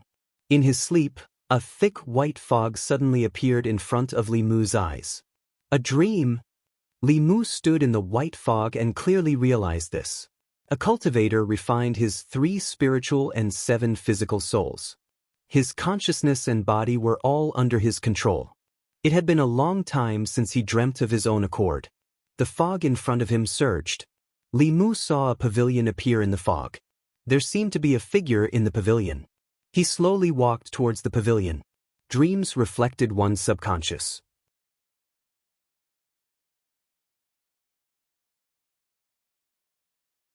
Li Mu heaved a sigh of relief and patted his chest. He stopped his wild thoughts and lay down again. After having such a nightmare, His energy was somewhat overdrawn. After lying down, he quickly fell asleep again. The next moment, the familiar fog appeared before his eyes again. The beautiful woman stood in the fog and looked coldly at Li Mu. She said coldly, "You still dare to come back?" Li Mu's body stiffened. He saw several whip shadows coming at him again.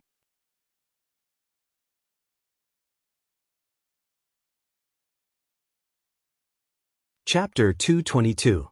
As soon as he closed his eyes, he saw the familiar woman and the familiar shadow of the whip again. Li Mu was dumbfounded. How could one continue to dream? He seriously suspected that something had gone wrong with his cultivation and that he had encountered a nightmare or inner demon. At this moment, Li Mu felt as if he had been suppressed by a ghost. His body on the bed could not move, and his body in the dream could not move either. He could only watch helplessly as the whip landed on his body, bringing him a wave of burning pain. Even though he knew that he would not be hurt in reality, he was still angry and humiliated. In his own dream, he was actually bullied by a wild woman who came out of nowhere. Who could tolerate this? Although his body could not move, his mind was not restricted. This was his dream. Everything in the dream was under Li Mu's control. However, even though he was in a dream, he still needed to be extremely calm to be able to completely control the dream. Li Mu closed his eyes and silently recited the clear heart mantra to keep his mind clear.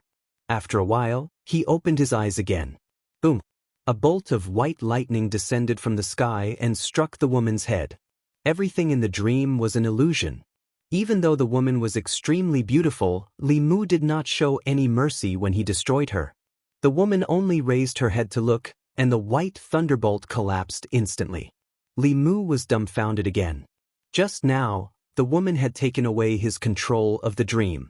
Whose dream was this? Li Mu was unwilling to admit defeat. The thunderbolt in the fog exploded again, but this time, the white thunderbolt turned purple. It was the advanced purple heaven thunderbolt. The woman did not even raise her head. She only waved her sleeve and the purple thunderbolt collapsed again. Li Mu imagined again that a flying sword appeared in the fog. The flying sword split into 2, then 4, and finally thousands of sword shadows slashed at the woman. The woman gently raised her hand. The fog behind her surged and turned into a white fog hand, wiping away the sword shadows. After erasing the sword shadow, the white misty hand did not disappear. Instead, it reached forward and grabbed Li Mu. Then, the misty hand suddenly turned into several thick tentacles and bound Li Mu's limbs. Li Mu's whole body was spread out in the air. The shadow of a whip appeared in front of his eyes again. Boo! On the bed, Li Mu's body bounced up again. His whole body was drenched in cold sweat. His breathing was rapid, and the lingering fear in his heart had not disappeared. Xiaobai got up from beside him and gently patted his back. She asked worriedly, "Benefactor, did you have a nightmare again?" "What the hell?" Li Mu touched his chest and could feel his heart beating violently in his chest. That dream was so real, it was as if he had really been ravaged by that woman in the dream. Not only did he have nightmares, he even had nightmares consecutively. Li Mu's expression changed slightly as he muttered, "Could it be that I've really encountered my inner demons?" Inner demons were something that almost every cultivator would encounter in the process of cultivation. They were the flaws and obstacles in a cultivator's mind, consciousness, and psychology. Hatred, greed, delusion, lust, obsession, and delusion could all lead to the creation of inner demons. With inner demons, one's cultivation would stagnate in the short term. In the serious case, one would go berserk and even be in danger of losing one's life. For example, Li Qing, a cultivator who had cultivated bit by bit and painstakingly, had an unusually strong mind. Even if inner demons appeared, they could easily overcome them. Because of his special constitution and sufficient resources, Li Mu's cultivation speed was far beyond the reach of most cultivators. The training and improvement of his mind could not keep up with the growth of his dermic powers. This was something that could not be avoided. Therefore, he had always been worried about inner demons. Many cultivators ended up as lunatics because they could not overcome their inner demons. Li Mu felt that he might have encountered his inner demons. The forms of inner demons were ever-changing. Everyone's inner demons were different. They were formed from the flaws and obstacles in a cultivator's mind. The woman in his dream was so violent. Was it because he had taken the initiative to find trouble and beat up so many nobles in the immortals' capital? Was that why such a violent inner demon had appeared? Li Mu could not be sure if this was a coincidence. He lay down again and closed his eyes. In the fog, the woman held the whip in one hand and looked coldly at Li Mu. Again! Li Mu looked at her with grief and anger and left the dream. He sat on the bed with a gloomy expression. The first time was an accident, the second time was a coincidence, but the third time could not be explained by accident or coincidence. He might have really encountered his inner demons. It was not an illusion, but Li Mu's own dream. The woman in his dream was also a figment of his subconscious mind. Even Li Mu himself could not control it. If he did not overcome his inner demons, he might not be able to sleep peacefully in the future. It was impossible for him to sleep tonight. Li Mu walked to the courtyard alone. He looked at the full moon above his head and felt melancholy. He did not know that opposite him, a figure that did not exist in this space was looking at him indifferently. Xiao Bai walked out of the room and sat beside Li Mu. He asked with a worried expression, "Benefactor, what happened?" Li Mu did not want him to worry. He shook his head and said, "Nothing. I just miss your sister Lu and Wanwan. I can't sleep. You go to sleep first." Wanwan sat beside him and said, "I'll stay here with you, benefactor." The next morning, Li Mu came to the government office listlessly. Zhang Chun, who had just experienced a housewarming and a promotion, saw Li Mu's expression and said with a smile, "The emperor's heart is unpredictable. His Majesty did not reward you this time, but there will be another chance." This was what Li Mu had once said to him. Now he gave it back to Li Mu. Last time he had done so much. In the end, the emperor only rewarded Li Mu. This time, from beginning to end, it was Li Mu who did all the work.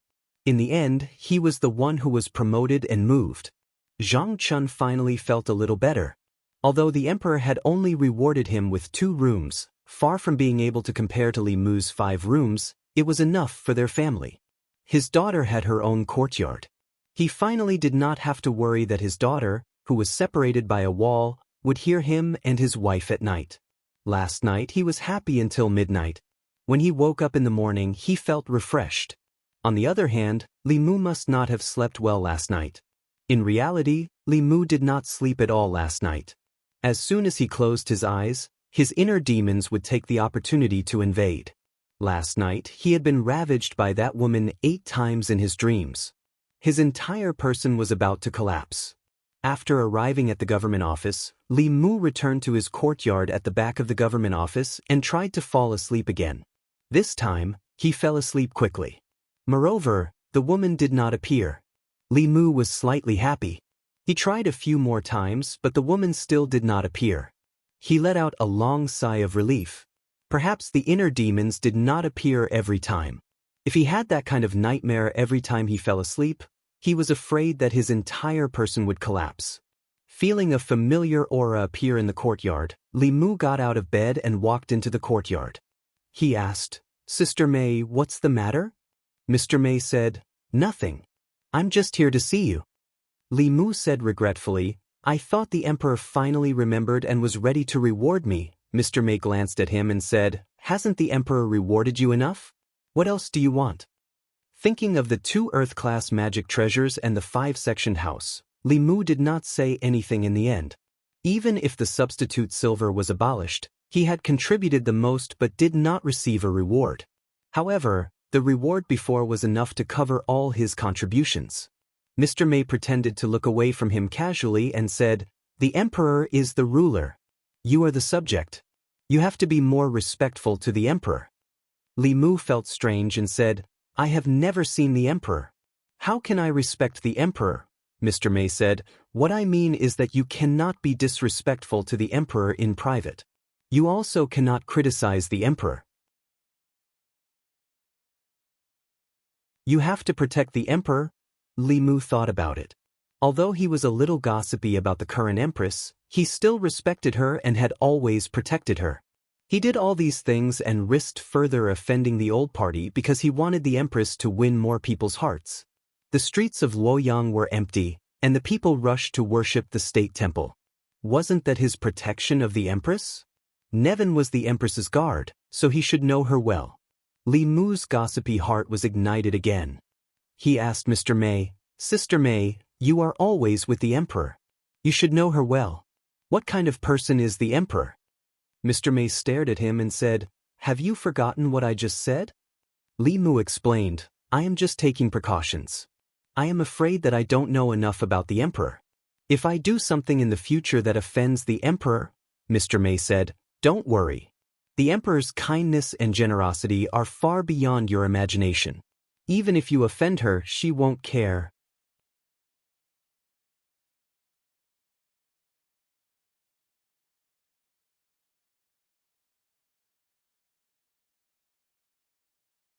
In these 3 days, the woman in his dream didn't appear. Once an inner demon was born, it would be uncontrollable. After 3 days of peace, it was almost certain that the series of dreams that night were not because of an inner demon. Although Li Mu didn't know the specific reason, as long as it wasn't because of his inner demons, everything was fine. He came to the county yamen in high spirits. Zhang Chun looked at him in surprise and asked, "What happy event did you encounter? Why are you so happy?" Li Mu said, "I slept well, so of course I'm in good spirits." Zhang Chun nodded and said, "That's right. It's more comfortable to sleep in a big house. If you have time, come to my house for tea." Li Mu waved his hand and said, "Next time when I have the chance." Hearing him mention a big house, Li Mu's heart began to ache again. This was a classic example of someone who took advantage of others but didn't want to admit it. Commandant Zhang, no, it should be Prefect Zhang now, was flushed with success these days. He had been promoted and moved. Most importantly, all of this should have been Li Mu's. He had very well taken revenge for the suffering and exhaustion he had suffered that day. In the end, Li Mu enjoyed the fruits of his labor. Li Mu didn't want to see Zhang Chun. He walked into a room and asked Wang Wu, "How has Wei Peng been in prison these days? Did he cause any trouble?" Today was the last day Wei Peng was released from prison. Li Mu had been worried about his empress and had almost forgotten about him.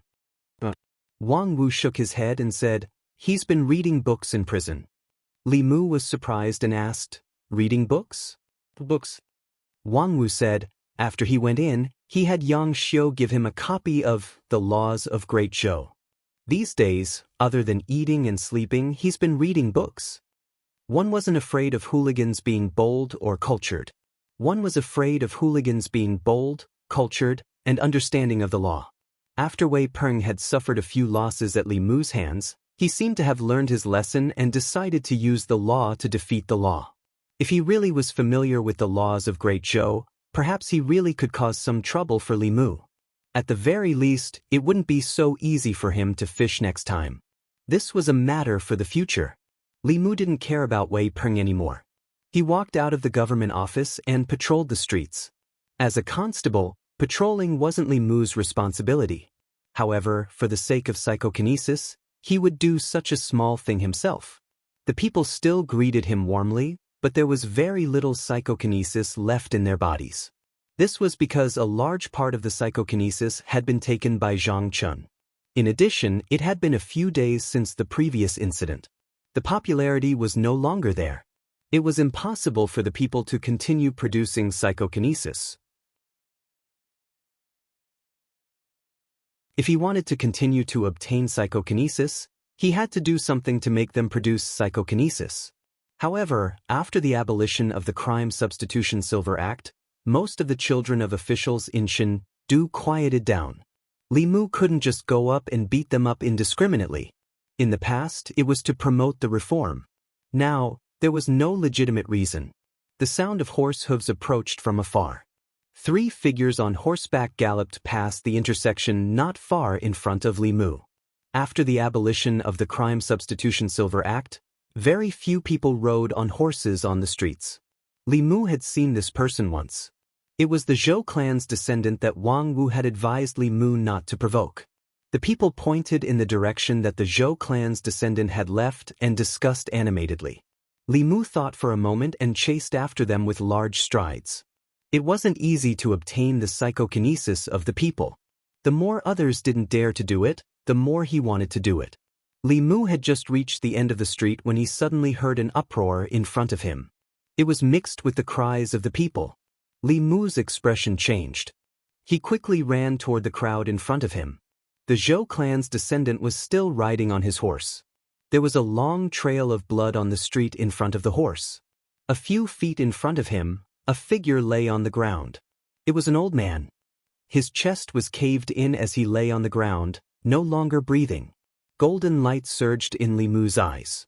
He did not discover the old man's 3 souls. There was only a faint wisp of soul power floating above the old man's corpse. He was already dead. The 7 physical souls were still present, but the 3 souls were already scattered. The 3 souls of mortals would gradually weaken with illness and age. At the end of their lives, they would no longer be able to turn into Yin spirits. Only those who had an extremely strong obsession and resentment when they were alive would have the possibility of turning into Yin spirits if they died a wrongful death. The people surrounded the old man from afar and shook their heads in pity as they looked at him lying on the street. When the 3 of them rode over, the passers-by all dodged. The old man was old and his legs were inconvenient. He did not dodge in time and was accidentally sent flying dozens of feet. Given his age, he was most likely dead. "What are you doing? What are you all doing here?" A few bailiffs from the Ministry of Justice parted the crowd and walked out. When they saw the old man lying on the street, the leader took a few steps forward and stretched out his finger to check the old man's breathing. His face instantly darkened and he said in a low voice, "He's dead." He raised his head and pointed at the young man on the horse.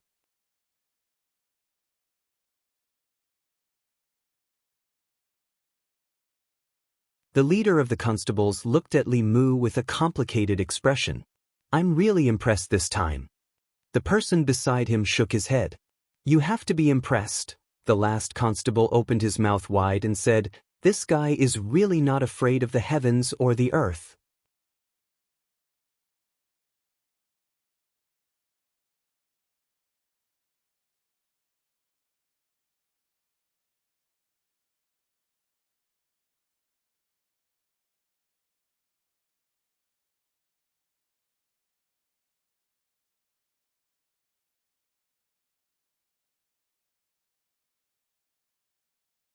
Chapter 225. Zhang Chun looked at Li Mu and felt like he had nothing to live for. He had just offended some of the officials in the old party and was even labeled as a member of the new party. In the blink of an eye, Li Mu had captured the Zhou family members. The Zhou family was the core of the new party. All the officials in the new party had to rely on the Zhou family for survival. Now, in the vast Luoyang, there was no place for Zhang Chun in the old party or the new party. He knew that the residence given to him by His Majesty was not for nothing. What he owed now, he would have to pay it back one day. But Zhang Chun did not expect this day to come so soon. Zhang County magistrates were furious. Li Mu also felt wronged. That was a human life, a living human life. Even if he wasn't a bailiff and didn't have this responsibility on his shoulders, as a mere human, he couldn't just watch as Zhou Chu arrogantly left after committing murder. But as a constable, he was only responsible for arresting people. After he was arrested, Lord Zhang would have to take the blame. This seemed unfair to him. Should he ask His Majesty to transfer him to the Ministry of Justice through Mr. Mei? Li Mu was thinking about the feasibility of this idea. Zhang Chun's eyes suddenly lit up. He said, "Wait, I am now the Minister of Luoyang. You can go to the Commandant of Luoyang to solve the case." Li Mu shook his head and reminded him, "Although His Majesty promoted you, he did not appoint you as the Commandant of Luoyang. You are still in charge of all matters in the Luoyang Yamen." Zhang Chun was stunned. If that's the case, this official's promotion was for nothing? Li Mu nodded. "You can see it that way." The light in Zhang Chun's eyes dimmed again. He covered his face with both hands and said angrily, "What a sin!" After a while, he removed his hands from his face. His eyes changed from hesitation to determination. He seemed to have made a decision. Yang Xiu, Zhu Tsong, and the others were still at the entrance of the yamen. Zhu Tsong stood outside and looked inside. He asked, "What do you think they will do?" Yang Xiu shook his head and said, "I don't know either. But according to the law, if a horse kills someone he should pay with his life." Wei Peng glanced at him and said disdainfully, "You're the son of the director of the Ministry of Justice. There are many different situations when a horse hits someone. It's impossible to generalize." "What do you mean?" Zhu Tsong asked. Wei Peng thought for a moment and said, "There are several situations when a horse runs into someone and causes death. If you didn't break the law and ride a horse on the official road and someone rushes out from the side and is killed by the horse, the responsibility is on him. You only need to pay a small amount of money. If he was walking on the official road and you accidentally killed him while riding a horse, the responsibility would be on you."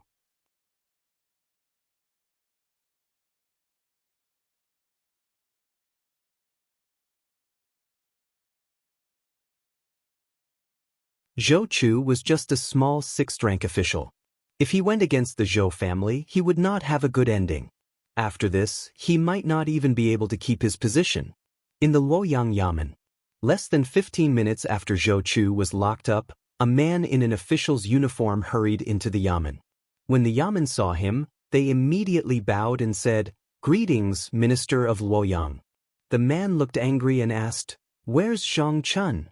One of the yamen pointed and said, "Minister Zhang is at the back of the yamen." Soon, Zhang Chun, who was drinking tea at the back of the yamen, saw the minister of Luoyang. He had only heard about it but had never seen it before. Before him, the Luoyang yamen was dispensable. Even the officials there were officials from other departments. They would not come to the yamen on a normal day. As the minister of Luoyang, this was his first time seeing the minister of Luoyang. The minister of Luoyang reprimanded him, "Your men captured Zhou Chu and you sentenced him to death?" Zhang Chun said, "Zhou Chu was drunk and rode his horse to kill people. He fled and resisted arrest. Is it wrong for me to sentence him to death?" The minister of Luoyang gritted his teeth and said, "Do you know who he is?" Zhang Chun said calmly, "I don't care who he is. If he broke the law, he should be punished according to the law. The last one who bent the law was beheaded by His Majesty." The minister of Luoyang explained, "What I mean is that you don't have to punish him so harshly. You can take him into custody first and judge him slowly." Zhang Chun asked mockingly, "Take him into custody first and drag it out until the people forget about it. Then close the case hastily. Is this how the Luoyang Yamen used to do things?" The minister of Luoyang pretended not to hear Zhang Chun's mockery. He said, "It's better for you, me, and everyone else." Zhang Chun shook his head and said, "I'm sorry. I can't do that." The minister of Luoyang said with a sullen face, "From now on, I'll take over this case. You don't have to worry about it anymore." Zhang Chun shrugged and said, "Do as you wish. I've sent the file to the Ministry of Justice anyway. We're just waiting for their approval."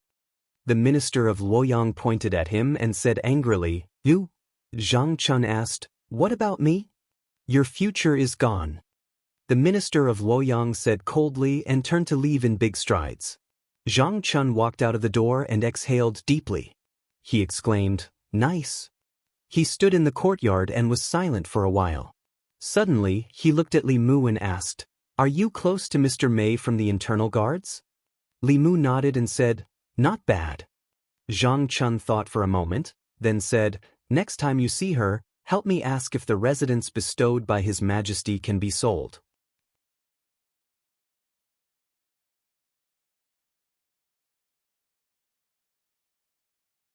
Chapter 226. In fact, Li Mu had already investigated Lord Zhang's question.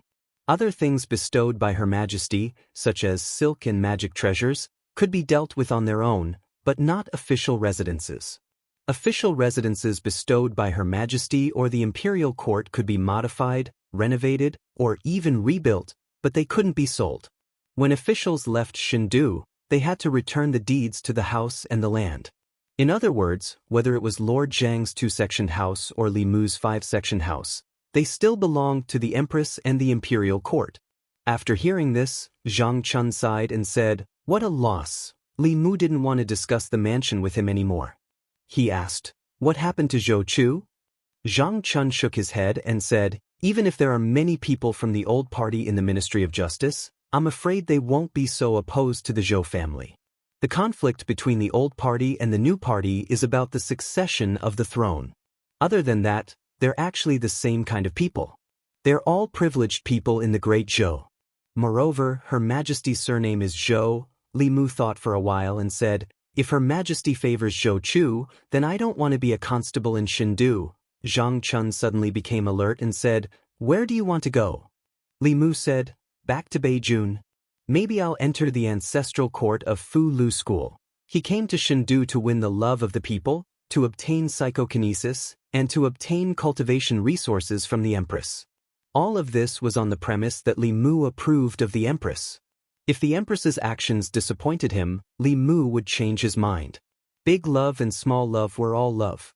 Being in love with the woman he loved and cultivating both yin and yang could not only fulfill the 7 emotions, but also speed up his cultivation. Although his cultivation speed might not be as fast as hugging the Empress, at least he wouldn't be bullied. After hearing that Li Mu was going to the ancestral court of Fu Lu School, Zhang Chunming heaved a sigh of relief. After thinking for a while, he said, actually, I think that it's much better for you to enter the ancestral court of Fu Lu School than to be a servant in Luoyang. Why do you have to be so tired every day? Why don't you just resign? Do you know how to write a resignation letter? If not, I can help you. Zhang Chun was very active in urging Li Mu to resign. Li Mu waved his hand and said, let's see how it goes, Zhou residents.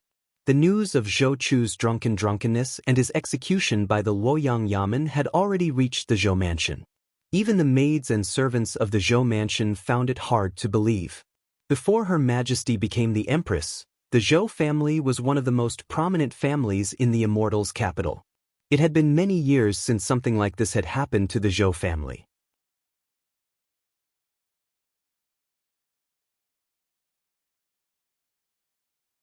After 15 minutes, he reappeared on the chair opposite the Assistant Minister of the Ministry of Justice.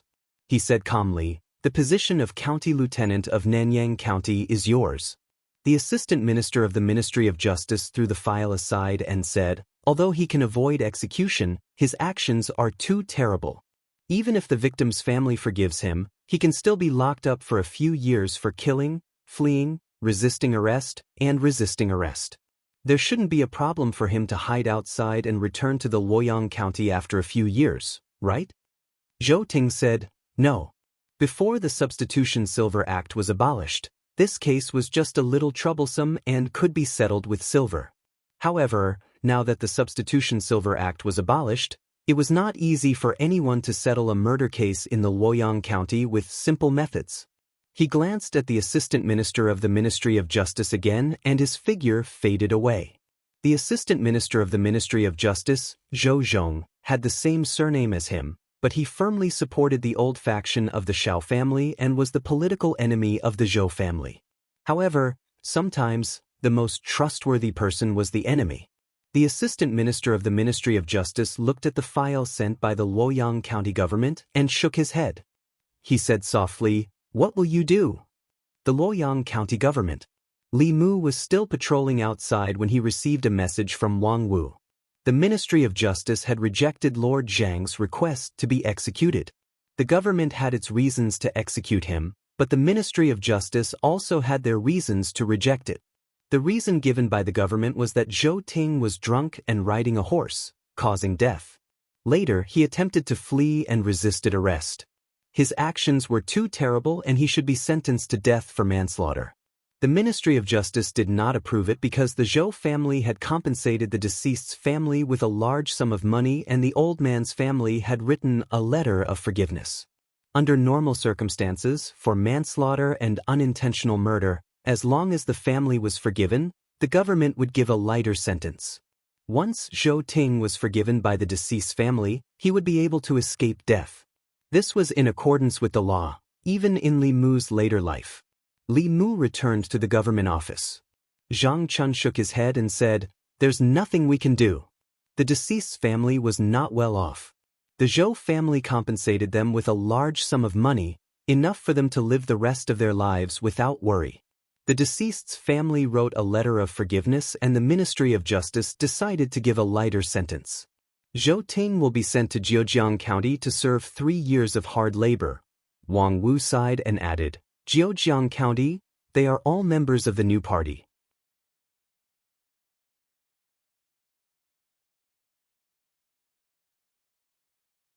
They have to be careful on the road. There are many people riding horses outside. It won't be good if 1 or 2 people are killed. When he said this, he did not lower his voice. The onlookers widened their eyes. Extreme anger appeared on their faces. The threat. This was a naked threat. This person was actually so daring. He had just killed that innocent old man with his horse. Now he was threatening their family. Was there no law in Luoyang? Li Mu clenched his fists, then quickly relaxed them. Zhou Ting was very satisfied with his reaction. He smiled at Li Mu and said, I'm just reminding you. I didn't do anything. You have to have evidence before you do anything. Don't accuse a good person. Li Mu said, whatever man does, God is watching. God is watching from above. Zhou Ting smiled disdainfully and said, God? After so many years, I really want to see what God looks like. If you have the ability, let them come down. Li Mu had one hand in his sleeve. He pointed to the sky and raised his head. He shouted, Damn God, if you have eyes, you shouldn't let good people be wronged. You shouldn't let such evil people harm the world. Zhou Ting sneered. When he looked up, his expression suddenly changed. Boom! A purple thunderbolt struck down from above. Puff! The purple thunderbolt struck Zhou Ting's head. A strange sound came from his chest. A Fulu card turned into ashes. Boom! After the first thunderbolt, another purple thunderbolt struck Zhou Ting's head. He was still unscathed, but the green brick under his feet exploded with a loud bang.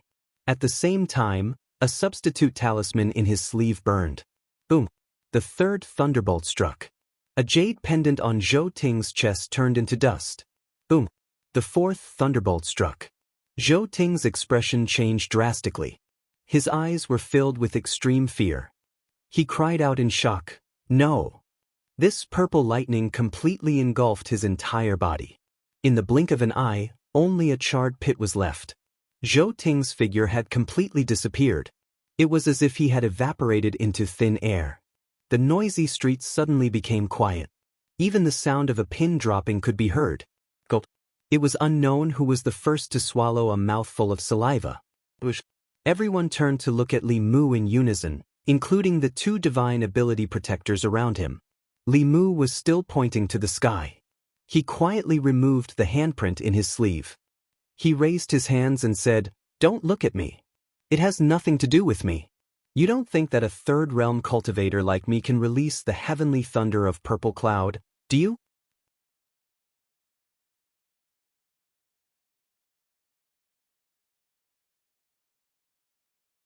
Chapter 227. The street in front of the government office was silent. The commoners looked at the charred pit on the street, their faces filled with fear and confusion. Zhou Quan had already disappeared, but the scene of him being struck to ashes by the divine lightning from the heavens was still replaying in everyone's minds. The 2 supernatural power cultivators looked at the scene in a daze, their bodies turning cold. The purple heavenly thunder was dozens of times stronger than ordinary thunder techniques. It was a high-level thunder technique that could only be released by creation realm cultivators. Even if Zhou Chu had several life-saving trump cards, he could not withstand the continuous lightning from the heavens. The purple heavenly thunder had the power of the 5th realm. Even they could not withstand it. They could only watch as Zhou Chu turned to ashes, his soul dispersing under the purple heavenly thunder. As soon as the last thunder subsided, a figure dashed out of the divine capital office. Zhang Chun's expression changed. He asked, Purple heavenly thunder? Who attracted the purple heavenly thunder? Li Mu shook his head, indicating that he did not know. Zhang Chun looked around and asked, Where's Zhou Chu? As soon as he finished speaking, he seemed to have thought of something and said angrily, How dare you? Zhou Chu is a sinner. He was taken away as soon as he was released from the government office. Does the Zhou family have no regard for the law? Li Mu pointed at the pit on the ground and said, "Zhou Chu is there."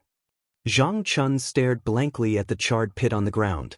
Li Mu explained, "Zhou Chu killed the old man. After he was released from prison, not only did he not repent, he even held a grudge. He threatened the victim's family in front of so many citizens and was disrespectful to the heavens. Finally, he angered the heavens and sent down several purple heavenly thunders. He died from the wrath of the heavens. Everyone here can testify." Zhang Chun said in shock, "Zhou Chu is dead? Struck to death by lightning?" The onlookers finally came to their senses and spoke. "The heavens have eyes, the heavens have eyes. The heavens are watching what people do. Even the heavens can't stand his evil deeds. Good strike, good strike. Even the heavens are upholding justice for us citizens. Good has its reward, evil has its retribution. The heavens are watching from above." Zhou Chu's actions just now had aroused the anger of the people. The people had seen him die from the wrath of the heavens with their own eyes. The joy in their hearts was indescribable. The guard with the broken arm came to his senses and pointed at Li Mu, angrily saying, "It's you, it must be you, you used a scheme to kill the young master." Li Mu looked at him and said, "You have to have evidence before you speak."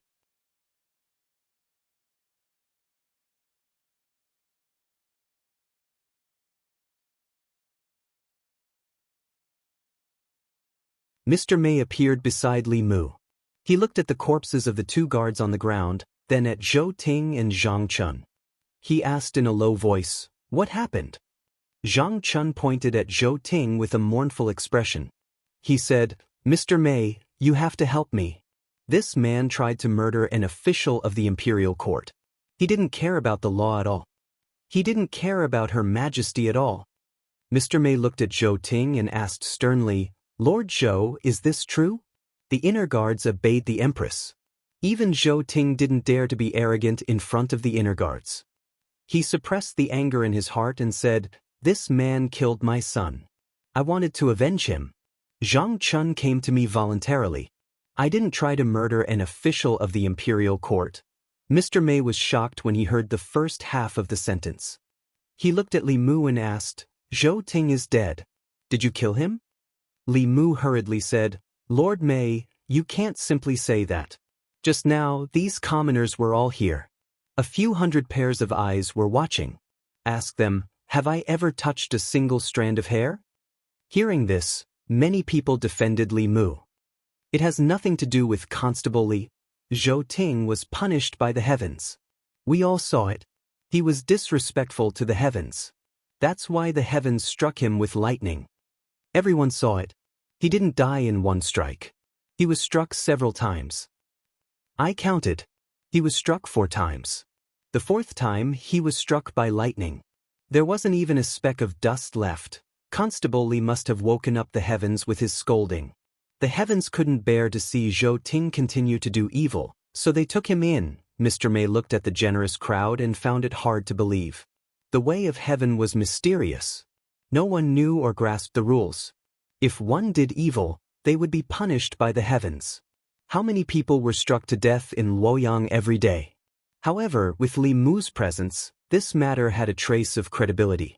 After all, this wasn't the first time something like this had happened to him. She moved her lips and looked at Li Mu. She asked, "Did Zhou Ting really die because of the heavens?"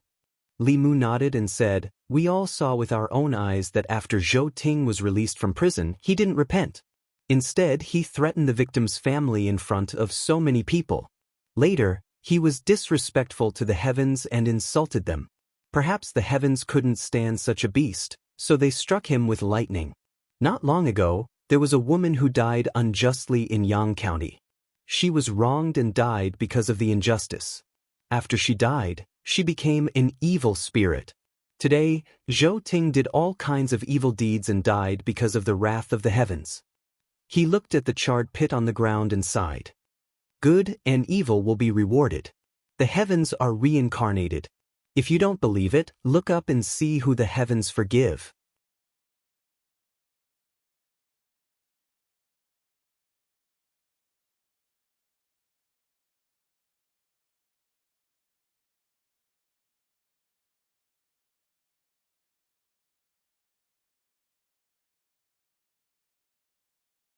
Taking a step back, how would the Ministry of Justice deal with Li Mu? If they dealt with Li Mu, it would mean that they approved of him using the heavens to kill someone. If they dealt with the person who hired the murderer, they could not let the murderer go unpunished, right? How would they deal with the heavens? What kind of person would have the guts to judge the heavens? The Minister of Justice said, "The heavenly wrath still needs to be investigated." Zhou Ting said darkly, "The heavenly wrath is just an excuse they made up. My son's death must have something to do with him. If the Ministry of Justice takes him into custody and interrogates him, we'll definitely be able to get something out of him." The Minister of Justice said with a cold expression, "Lord Zhou, are you teaching me how to do things?" At this moment, Zhang Chun stepped forward and said angrily, "Lord Zhou, your son's death is unforgivable. However, as an official of the Imperial Court, you actually tried to kill me and the Imperial Court's official. How will you deal with this?" He sat cross-legged in the court and said coldly, "If the Ministry of Justice can't give me a satisfactory explanation today, I won't leave." Lord Zhang, who had always been as timid as a mouse, suddenly became unyielding and dared to fall out with the Zhou family. Li Mu only needed to think for a moment to figure out Lord Zhang's motive. Lord Zhang was determined to make a big deal out of this and achieve his goal of being transferred out of the fairies' capital. At this time, he could not be left to fight alone. Making a big deal out of this matter would be greatly beneficial to Li Mu. As long as they were in the right, the bigger the matter, the better it would be for them. At most, they would resign and go to Mount Baiyun to live together with Lu Hanyan and Wanwan. Li Mu stepped forward and pointed at Zhou Ting. He said sternly, "You invert right and wrong, and you can't differentiate between right and wrong. No wonder you taught such a beast. He kills people everywhere, and he doesn't repent. He's waiting for an opportunity to take revenge. Everyone knows that he's a beast. It's satisfying that he died under the heavenly wrath." His voice was loud and clear. It spread to the ears of everyone in the court and outside the court. The people were in high spirits, and the psyche power in their bodies surged. They looked at Li Mushi in the hall, and some kind of colorless emotions surged in their bodies. Countless officials in the Ministry of Justice were stunned for a moment when they heard that. Then, they felt a surge of pride in their hearts. Regardless of their position, to be able to say such words in front of the Zhou family, even if he was their enemy, was worthy of their respect. This was how a man should be. The Assistant Minister of the Ministry of Justice walked to the entrance of the Ministry of Justice and stopped. He looked at the court and reminisced,